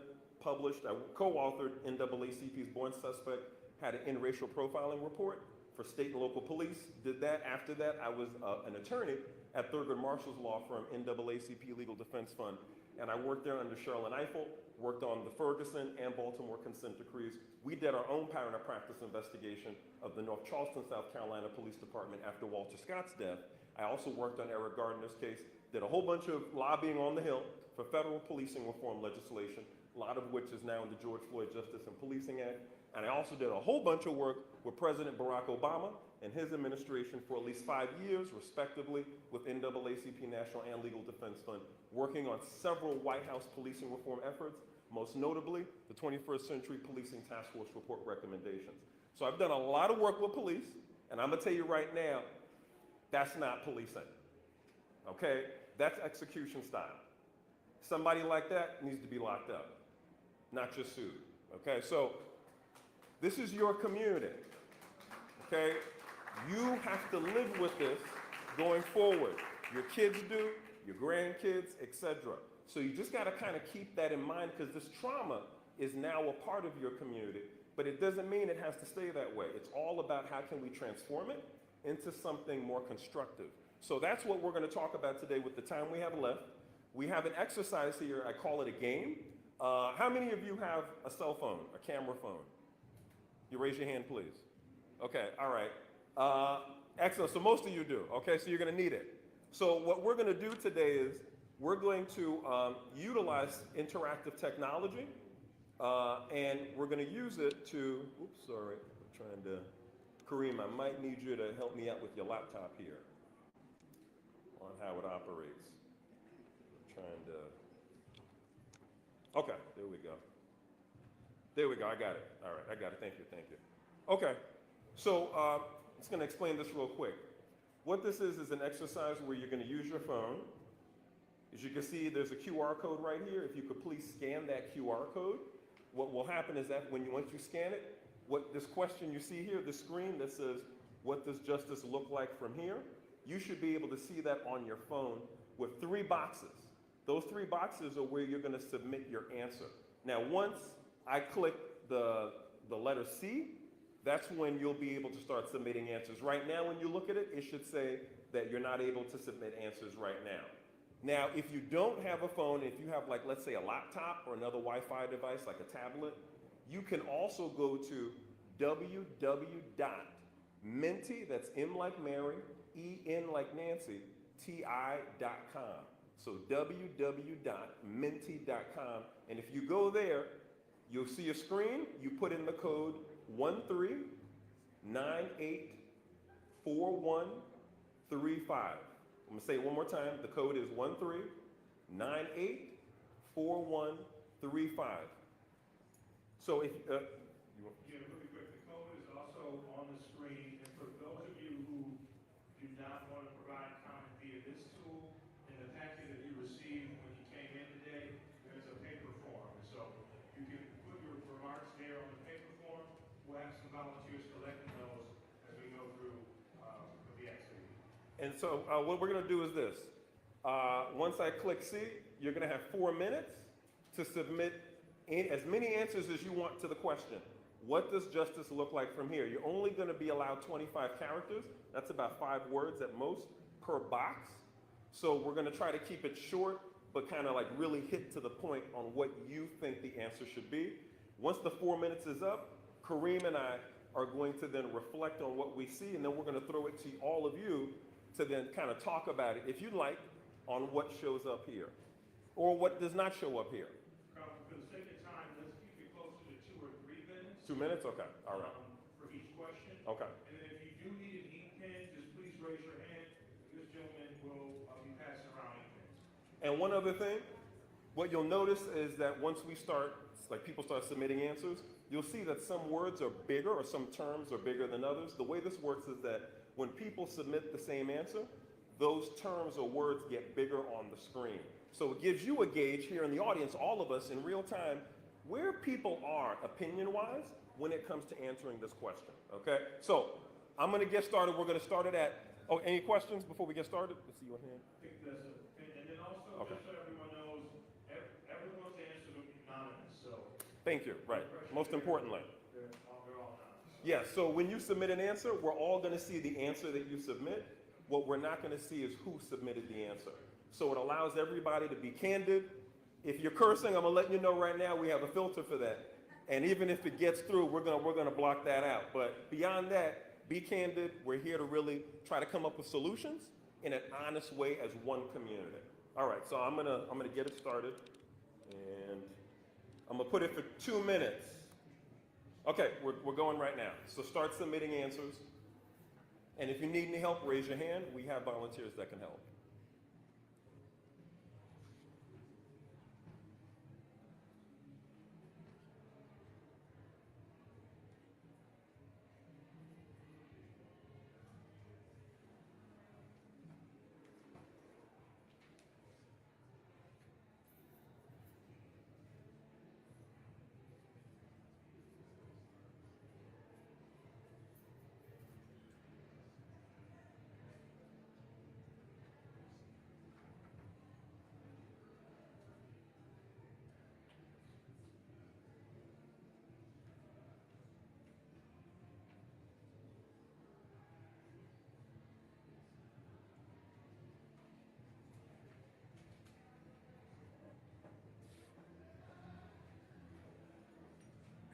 Okay, we have 1 more minute left.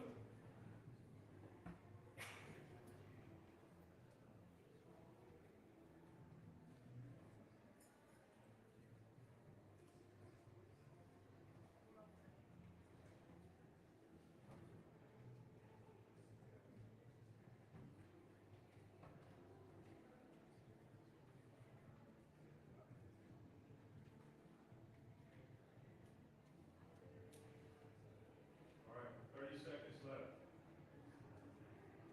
And if you already filled out the paper form, raise your hand. We have volunteers collecting those, and we'll make sure your comments are shared as well.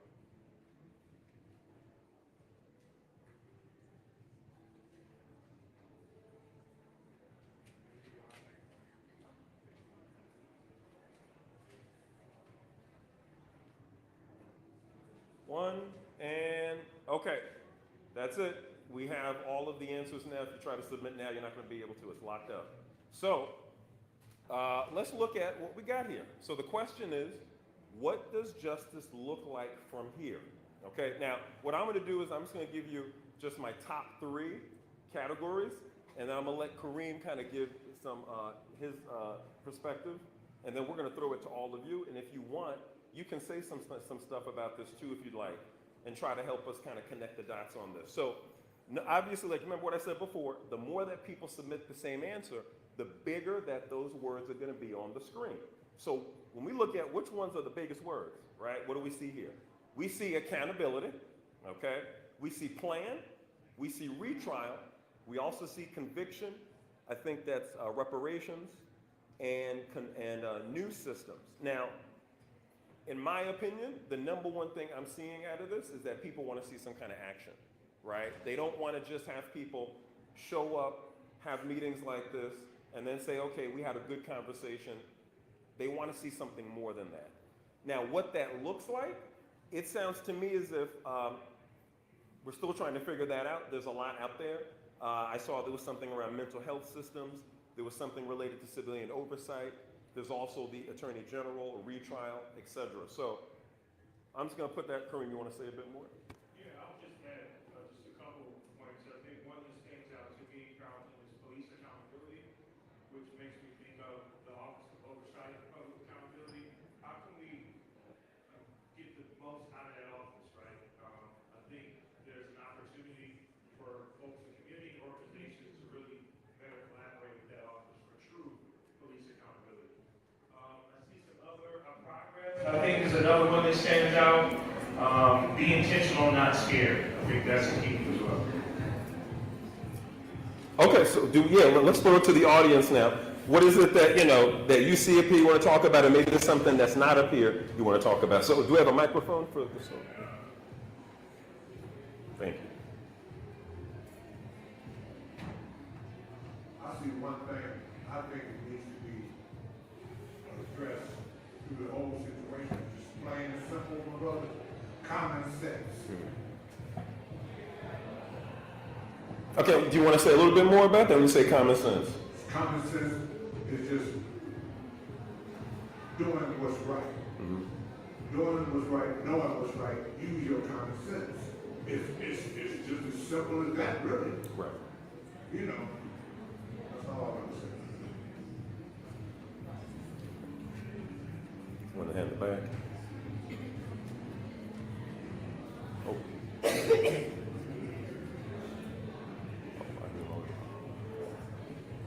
Hi, Shirley James. My comment was, can we have a call to action to hire a special prosecutor? Can we add that to our specific call to action, not for just him to retry it, but you can hire somebody else? Yep. Yeah, to call on the appointment of a special prosecutor. Yeah, maybe even to have the Attorney General, State Attorney General, be the one to. Yeah. Mm-hmm. I want to kind of go back to what Kareem was saying and how we utilize the oversight committee for the city. As a criminal defense attorney who's been in the public defender system for a long time, we see body cams and footage on a regular basis, right? But there is no clear, anonymous, streamlined way to submit that to an oversight committee to review. I think we can't expect the chief to see everything. We can't expect the chief to reprimand every officer who does something out of line in the field. And we can't expect the chief to be able to communicate his intentions clearly to every other part of the system, right? He can have good intentions, but if the street cops aren't following it, if the prosecutor's office isn't aware of those intentions and uses the programs for their purpose, right? We can't expect that from the chief. But as civilians, we should be able to say we saw something or we were part of a case that showed us something that we didn't think was right, and there should be an anonymous, streamlined way to submit that information for review so that somebody has eyes on these things. Part of that also goes back to what the gentleman had said earlier. We have a civilian alliance or appeal board that reviews internal affairs decisions that you don't agree with, right? And those are people that say, hey, internal affairs is kind of siding with some bias, so we're going to look at that. If you don't file complaints, we don't get lists as defense attorneys. They're called giglio lists, right? So if someone has an internal affairs complaint, it's investigated and that person is found, substantiated or liable, they get put on what's called a giglio list, and there's an obligation to notify defense counsel that that officer has been reprimanded or, seen to do something that's against their character. If nobody complains and there's no internal affairs process, then we don't know that. We can't do a personnel search on every officer. So I think the Oversight and Accountability Office in the city does a great job. I think they're doing what they can within the means that they've got, but I do believe there's a lot of administrative things that can happen behind the scenes to hold more accountability for what civilians are experiencing and what attorneys are seeing every day. So essentially what you're saying is that there could be more work done on the administrative side, like the city itself. Maybe there's some stuff going on behind the scenes that can be worked out to kind of prevent these kinds of issues going forward. Right, so there's a track record of behaviors and reviews. Okay.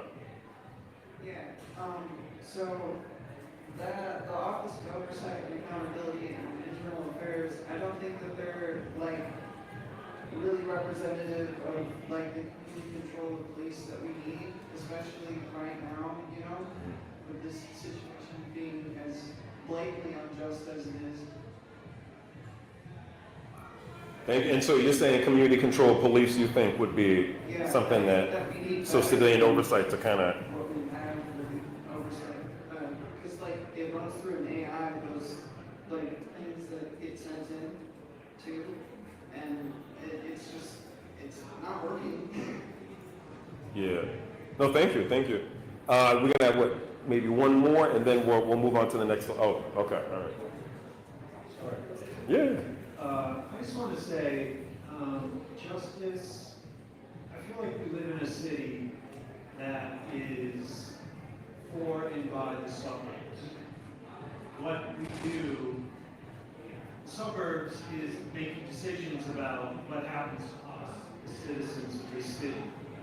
And I think justice needs to understand the stark divide between what I see on social media and the media and how people are so atomized and put in a situation where it's so black and white. And there isn't enough nuance in our system for us to understand the real drivers of inequity.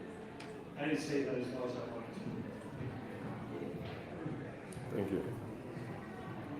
And well, one more. Good, we're gonna. Okay, so we'll get to you in the next one.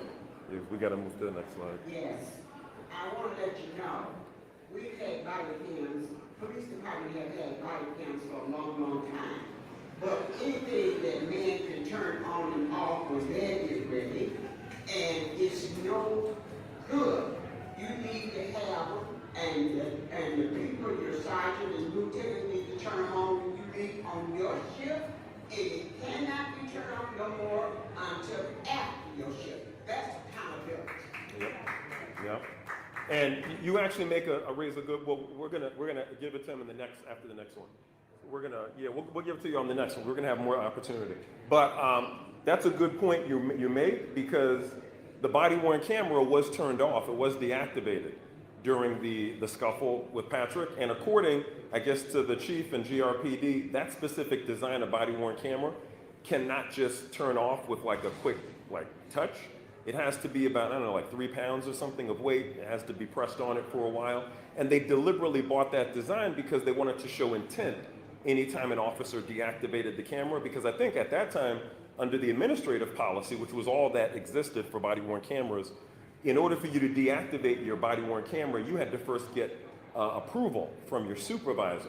And that obviously didn't happen when that camera was deactivated. So I do think that's a really good point you make. And I also think that it's highly skeptical that Prosecutor Beck focused so much on Axon and the taser, but didn't focus on Axon and the body-worn camera. Because Axon, I believe, is also your vendor for your body-worn cameras as well. So if you have an Axon expert, you should have them talk about both the taser and the body-worn camera, since they both were involved in the incident.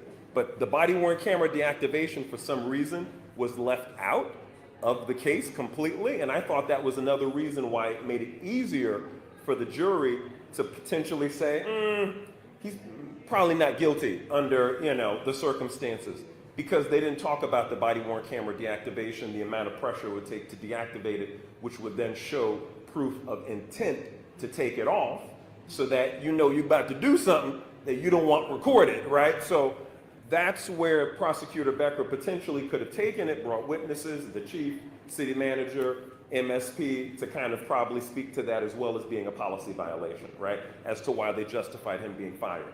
But it never came up, so nobody talked about it, therefore the jury didn't have to think about it, and then they made, or were going to make the decision that they made. So, just kind of understanding how it all ties in. So thank you for raising that, because that was the point that Prosecutor Becker should have raised, and he did not do that, so.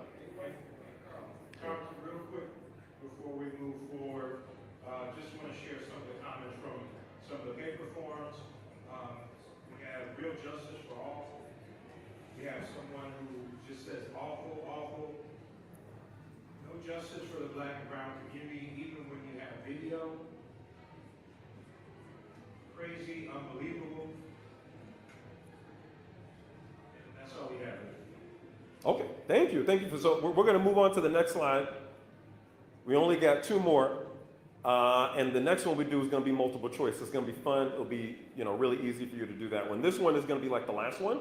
So what I'm going to do is give you 2 minutes, and the question is, what specific policy changes do you believe are necessary to prevent future tragedies like this?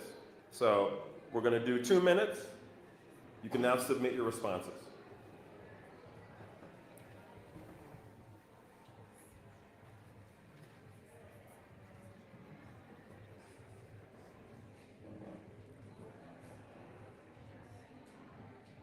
And if you need any help, raise your hand. We have volunteers.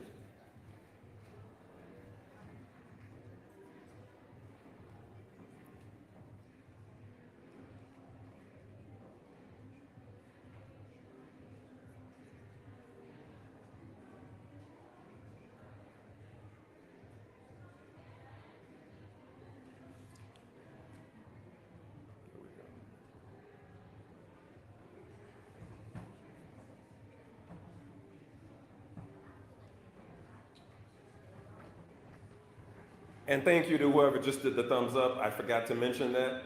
If you scroll down, you'll see there's a thumbs up. You could press it if you like what you're seeing here, what you're hearing, kind of like Periscope. So if you do like it, please click on the thumbs up.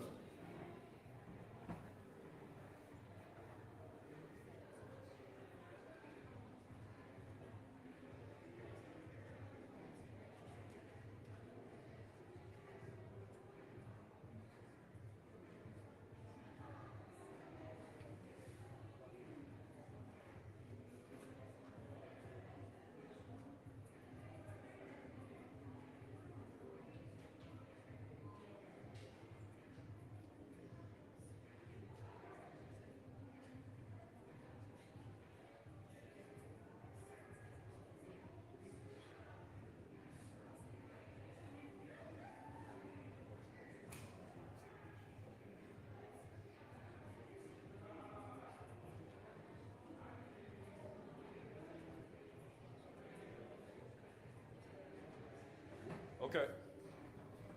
All right. So time's up, and let's see what we have. So the question is, huh?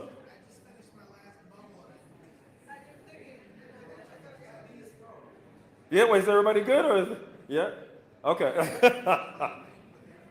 Okay, so the question is, what specific policy changes do you believe are necessary to prevent future tragedies like this? Now, I know the biggest word is assert, which I'm going to ask somebody what they mean by that, because that's saying a whole lot, but saying nothing at the same time unless you add some context to it. But what I want to highlight, though, is I see a whole lot here related to de-escalation and use of force, which is interesting because Chief Winstrom, after the Patrick Lyoya incident, put forward a new use of force policy, which he deliberately named, I believe, de-escalation and mitigating, something like that. Either way, he didn't want to use of force for the title because he wanted to emphasize de-escalation, not use of force. And so that is your current use of force policy for GRPD. It's up on the web. Anybody can access it even off your phone right now. And it is, in my opinion, has been updated to an extent where it adheres to national evidence-based best practice language. And is very expansive in regards to protected class as well. But I do want to mention that that's one thing, de-escalation, use of force, that's something that I think has been addressed for policy. I think it goes back to what was said earlier about, well, what's going on with the administration? what's going on with the city? How are they making sure that this is, I'm not gonna get to it, how do they make sure that they're actually doing this the way that we expect them to do it, not the way that they expect to do it, right? So I think that's where that comes up. Another thing I saw is body-worn camera. A lot on that. I saw something about deactivating body-worn cameras, also about having a body-worn camera review team. That's an interesting idea. Now, I'm going to let y'all know, I'm going to put on my national expert hat real quick. You know, there are jurisdictions like in Cincinnati, Ohio, where they've actually put together a body-worn camera review team with community members that are part of that review, not only the supervisors of the police department. So they're doing it together. So that way you have community members and law enforcement reviewing body-worn camera footage of rank and file officers. So it allows for more equity in that process, and so everybody's seeing the same thing and can kind of talk about what has, you know, whatever they saw in the video. It also allows for credible messengers from the community to go back to the community and explain what actually is going on rather than whatever's being put out there. So that's an idea. I don't know if the city of Grand Rapids would be open to doing something like that. If so, there are national examples where this has already been done for years successfully. So that's something I saw. And then just one other thing I'll bring up real quick, and we know this already. Well, there's also a lot on education. I want to mention that, like civil rights curriculum training. I noticed that as well. And then just one thing I do want to highlight that I'm seeing here. There's two things. So one thing I saw on the last slide I wanted to raise with y'all that was a big word was plan. And I think that's important. I wanted to ask it earlier, but we kind of ran out of time. But I think it's important that y'all think about a plan, because you've had a lot of consultants come into the city. You've paid them a lot of money to give you reports that are excellent, telling you all kind of data on what racism exists in your community, what could be done to improve it. The problem is that, in my opinion, any kind of plan that has been put forward by your police department and the city.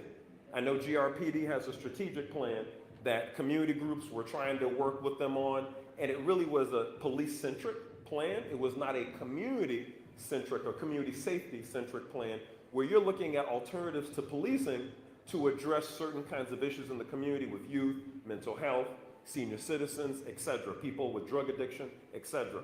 So that might be something that you say, you know, you might want to look at doing, saying, hey, we got all this data. What are we going to do with it? I heard Eric Brown, the head of our Urban League, say we need to kind of establish a new baseline. We need to look at the reports from before and see where are we now with those recommendations. I think that's a great idea to start off. And then from there, the plan should be, let's now take the new baseline and let's create our community strategic plan or citywide public safety plan. Goes back to what that brother was saying about bringing everybody together on the same page on something. That could be something to do, because right now you have a lot of different efforts doing a lot of different things that are connected, but people are not, they're siloed. They're not working together on it. So I just want to emphasize that I saw plan as a big word in the last one. So a lot of people submitted that as an answer. So I just want to give my response to that. I think that's a good idea, and I think you have everything you need to just move forward on it. You don't have to hire a consultant to do any more data analysis. You got the data. It's time to move on it with the plan with your city lawmakers you have here in the room, and whoever else you need to meet with to get that done. But I just want to say you have a lot to work with, more than a lot of other communities do. You have a lot more data to work with than a lot of other communities do. So I just want to mention that. One other thing I'm going to mention real quick, and then I'm going to throw it to y'all, is the need for, you know what, I'm just going to throw it to y'all at this point, because I've been talking a lot. All right, so what do you think about what we have up here? I know you had your hand up, and then we'll go to you after.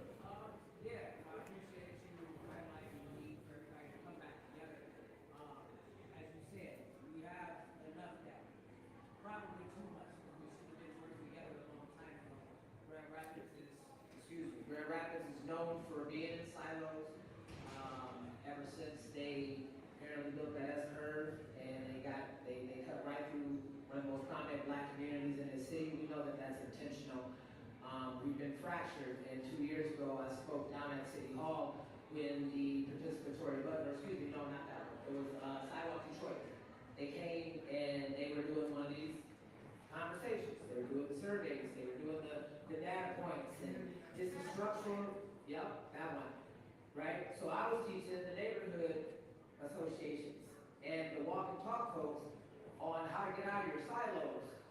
And just like every other time we asked people to get out of their silos, I watched and everybody took that story and they took that energy and they ran right back to their silos. And they closed the doors because everybody wants to be the star of the plan. The plan is not more important than their personal success story. And that's the issue. Exalting somebody usually means that that person gets a big target on their back. Martin Luther King, Malcolm X. I could list off 100 other names right now, but we don't have time for that. Right? That's the biggest issue. So everybody got scared, but now everybody wants to be the star at the bottom of the credit barrel. And everybody starts pulling each other down, and we get a few tokens from the man, and then they do a little bit of here, and we come back to the hood, and we distribute $10,000. Somebody just told me that. That was a good move. I'm gonna take that a little bit, and I'm gonna give you a credit. Ms. Freeman was talking about that, this beautiful message. So I'm asking, why are we not all at the table as well? And I echo that sentiment.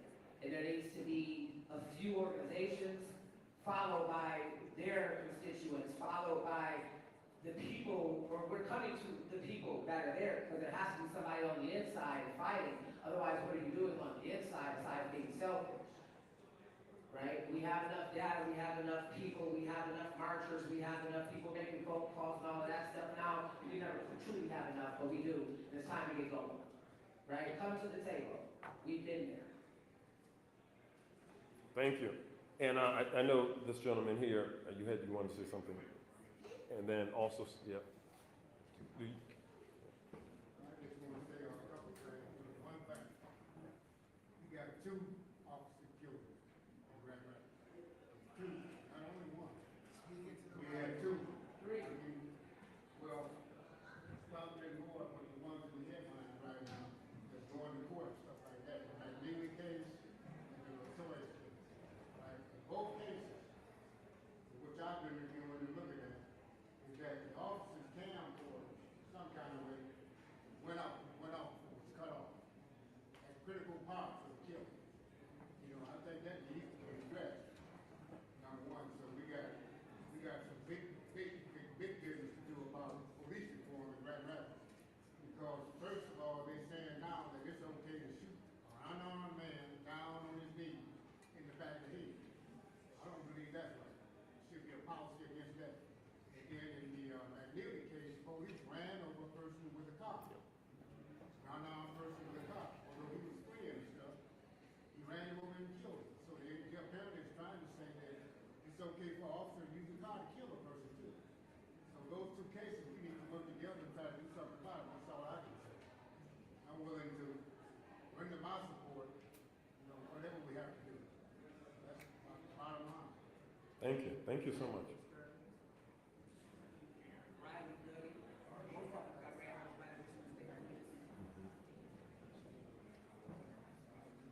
And I'm in agreement with everything what we just said, because one thing about Grand Rapids is you can make calculate one of the practice races. It's one of the most racist cities in the United States right now when it comes to the black community and the police.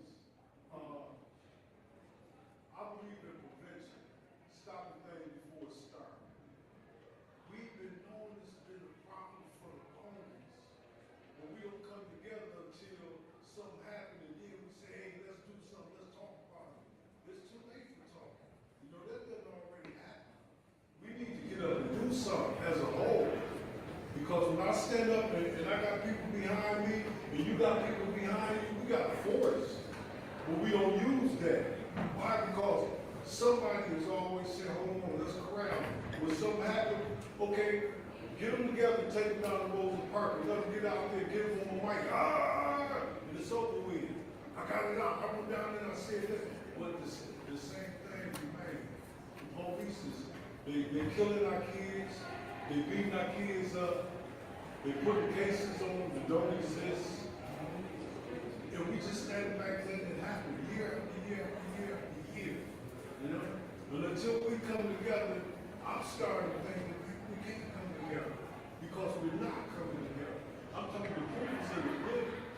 This ain't just happening. He ain't the first one. He ain't gonna be the last one. But they have no fear of us because we don't do nothing. We always talk, you know? They don't have no fear of us. Thank you. We'll do, We got one to the far right. okay. Far right.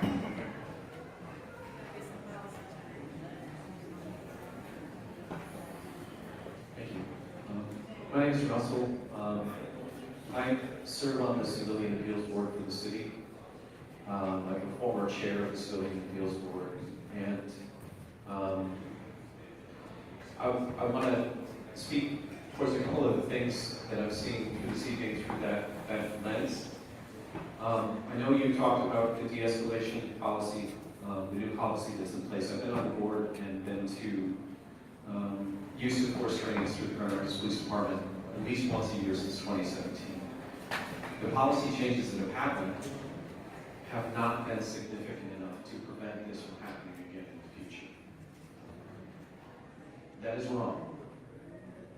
There's not anything that our board can do to solve that, but our board does review body camera footage. We get to see that body cam footage. We get to see the in-depth footage. We get to listen to the interviews and see all of these things. And it is community-led on this board. And it's not infallible by any means.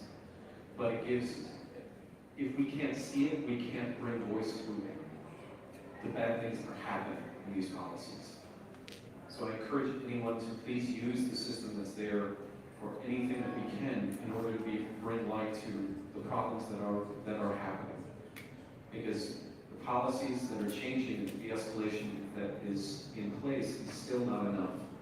And until we can continue to voice these things and apply pressure from the inside to try to change these things, while people from the outside are also trying to change these things, we aren't going to see the type of change that I think all of us want to see and need to see in order to prevent this tragedy and this horror of murder to ever happen again. I also want to say, just when the last round of hiring before the chief that we have now went on, when Brzezinski left, there was a panel of three chiefs that were in for the final choice. And I had the opportunity to have a one-on-one meeting with one of the chiefs. I cannot remember his name. Unfortunately, we didn't go with him. He was an assistant chief from, I believe, Pittsburgh. He said the first thing that he would do if he were chief of police is do away with criminal affairs.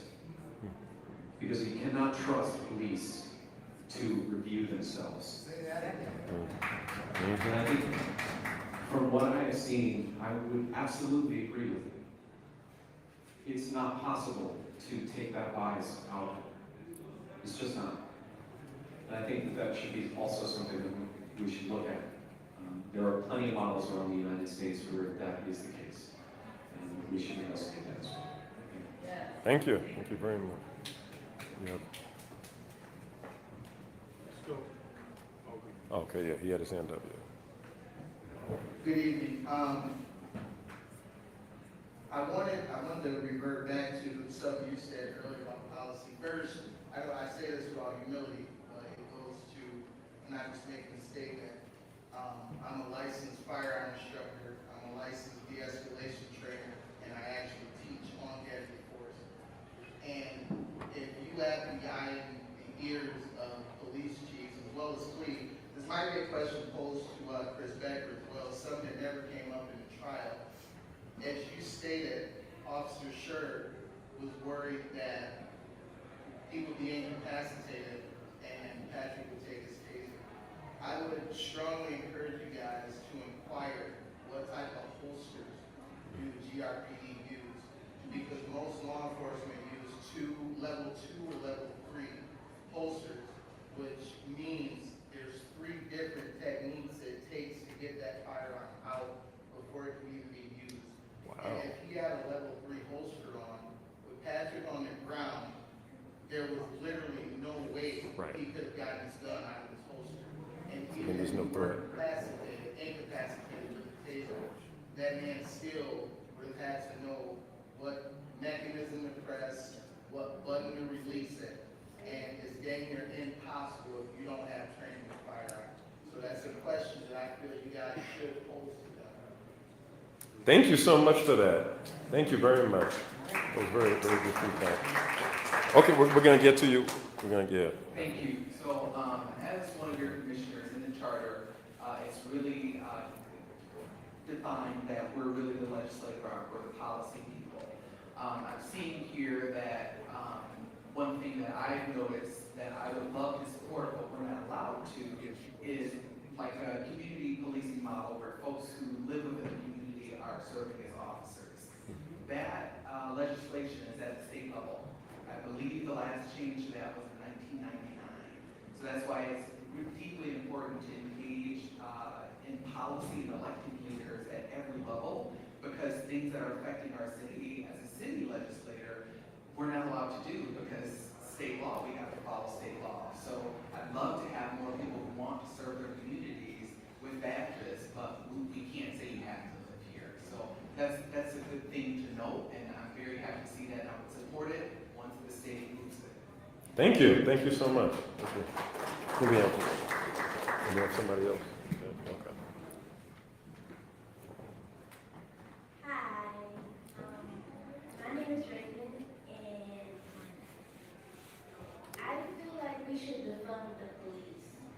There's a reason why I'm saying this, because no matter how much training they get, they still have that mindset of, who are trying not to cry, to kill innocent people because of the training that they get across the world. Because I think it's military training, and I truly believe we should defund the police and really like hone in with coming together and teaching teaching our youth how to have self-defense. Well, everybody, to be honest, in the community, and like the Black Panthers, I know it's a big stretch, but I truly believe in order for us to like protect our own, is really put in our hands at this point. Not dismissing anything everybody's saying, but they're not gonna change. And I hate for it to be like that, but I really think it's time for us to like really take our power back and really show up for each other, because this can't happen. I'm tired. We shouldn't be coming out here to talk more about this, you know? So that's all I have to say. Thank you. Thank you very much. That's it. We have one more in the back. Then we have one more slide, and that's it. That would be the multiple choice. I can go I quick. just wanted to add two things. One, I think you're correct. GRPD has done a lot of policy change since Patrick's murder, and it has, and the access to it is really important. The fact that anybody can go on their website and see everything, I think first we need to spread that out into the county. I think we need to ask the same thing of our Wyoming Police Department, our Kentwood Police Department. These police departments all serve everyone. Like, everyone in this room doesn't just stay in the limits of Grand Rapids, right? We go to Kentwood for something, we go to Walker for something. All those police departments should follow the lead of GRPD when it comes to their policy changes. They're not perfect, but there's something that's better than what we had, and they should publicize them, so we all know how to engage with these interactions. The other piece I have is the body cam. So there is a statute that the state, like we gave up, you know how negotiations work, everyone gives up something to get something. So we gave up something for the state to create a statute that says body cam footage is protected until the case has done all appeals. And the punishment for that is a 2-year misdemeanor. But who's gonna charge a police department that destroys body cam footage? Right? So in my experience, I had about 7 cases out of Kentwood where the police department purged body cams simply because they didn't have enough space to save it, right? Case law supports that someone shouldn't be convicted if you didn't do your job. Why should they be punished, right? Well, when we was out there, we had to do our job. Exactly. Everyone has to do their jobs, and when they don't, I think we have to have a mechanism that actually says, okay, you broke the law, who's gonna come after them, right? So the Kentwood Police Department could have been guilty of a 2-year misdemeanor, but who's gonna charge that? Right? So I think when we give up things for the legislation and our commissioners and everyone to negotiate for things that we need, we also have to use those benefits that we got and hold other people accountable to those benefits. And that's something that I just haven't seen. And I think you can have body cams, but if you don't have your mic on, if you got it here, I can't see nothing if your body cam is here, right? But if we don't have prosecutors that say, listen, I'm not gonna charge this case because the cop violated the law or the cop didn't follow policy, the cop's not gonna change their behavior. Everybody in the system, their job is to sharpen each other and make each other better at our job. So if I don't do my job as a defense attorney, the prosecutor doesn't get sharper, right? If the prosecutor doesn't hold the officer accountable for the evidence that's collected, the officer doesn't get sharper, right? So we have to do that, and it doesn't mean that we think everyone's bad. It just means that everyone needs checks and balances, and we need to use the law to do it. And I just don't see it happening. I don't see the county standing up and saying, you broke the rules, we're gonna reprimand you for it, and we're gonna make you better at your job. I don't see the city doing that, and I think that's where we can use the law to our benefit to give them the ammo that they need to actually make the changes that we want. So I think that's really important. Body cams are great, but if you're not using them right, they're no good to nobody. Right? And you're allowed, you can put a dash cam in your own car, you can put a body cam in your own car. And I teach a CPL class, self-defense, and I tell the people in our class, I said, you can't count on everyone else, you gotta protect yourself, and that means having that footage. So that's another thing that we can do in our community is provide that kind of resource so our civilians feel safer and also have the ability to show that evidence when the body cam policy is not being followed, when the law is not being followed. Thank you. Let's give her a round of applause. Yeah, thank you. Really quick, I know we are well over time, and so I want to thank everyone for sticking around. We have one more question left. I'm going to kick it back over to Mr. Mayers. Just a quick reflection on a couple of things.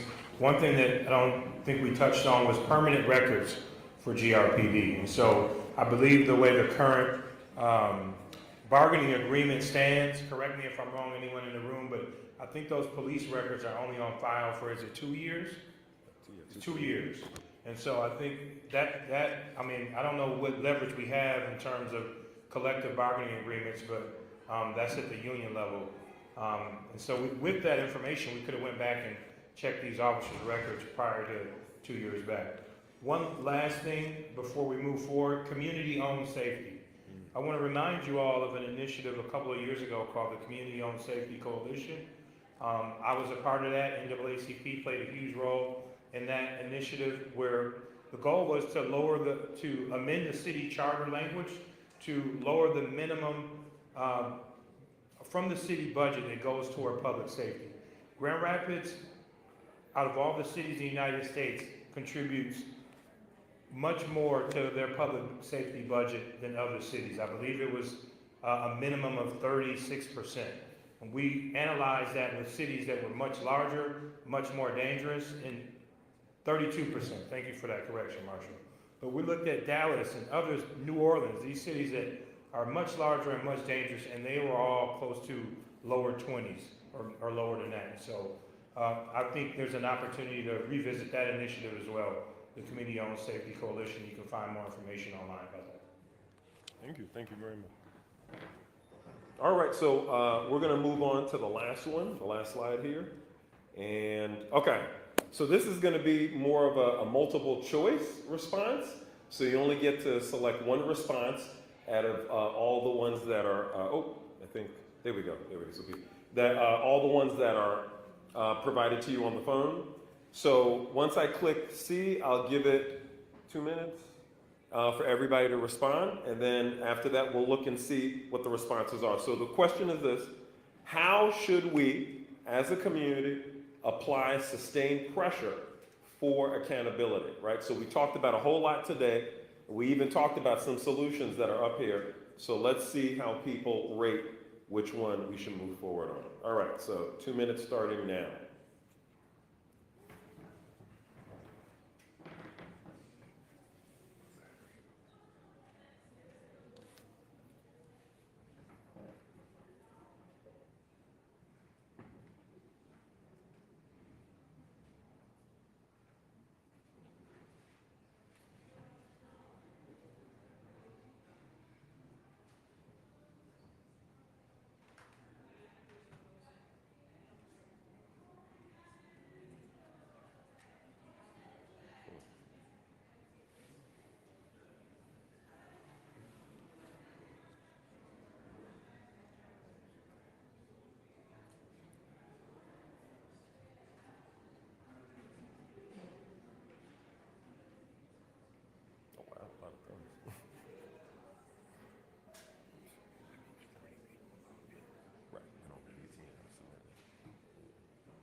Okay, we got 57 seconds left.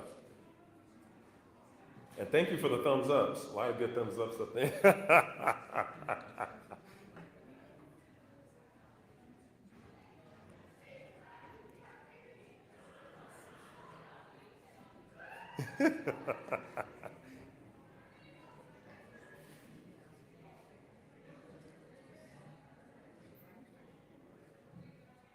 Got 30 seconds.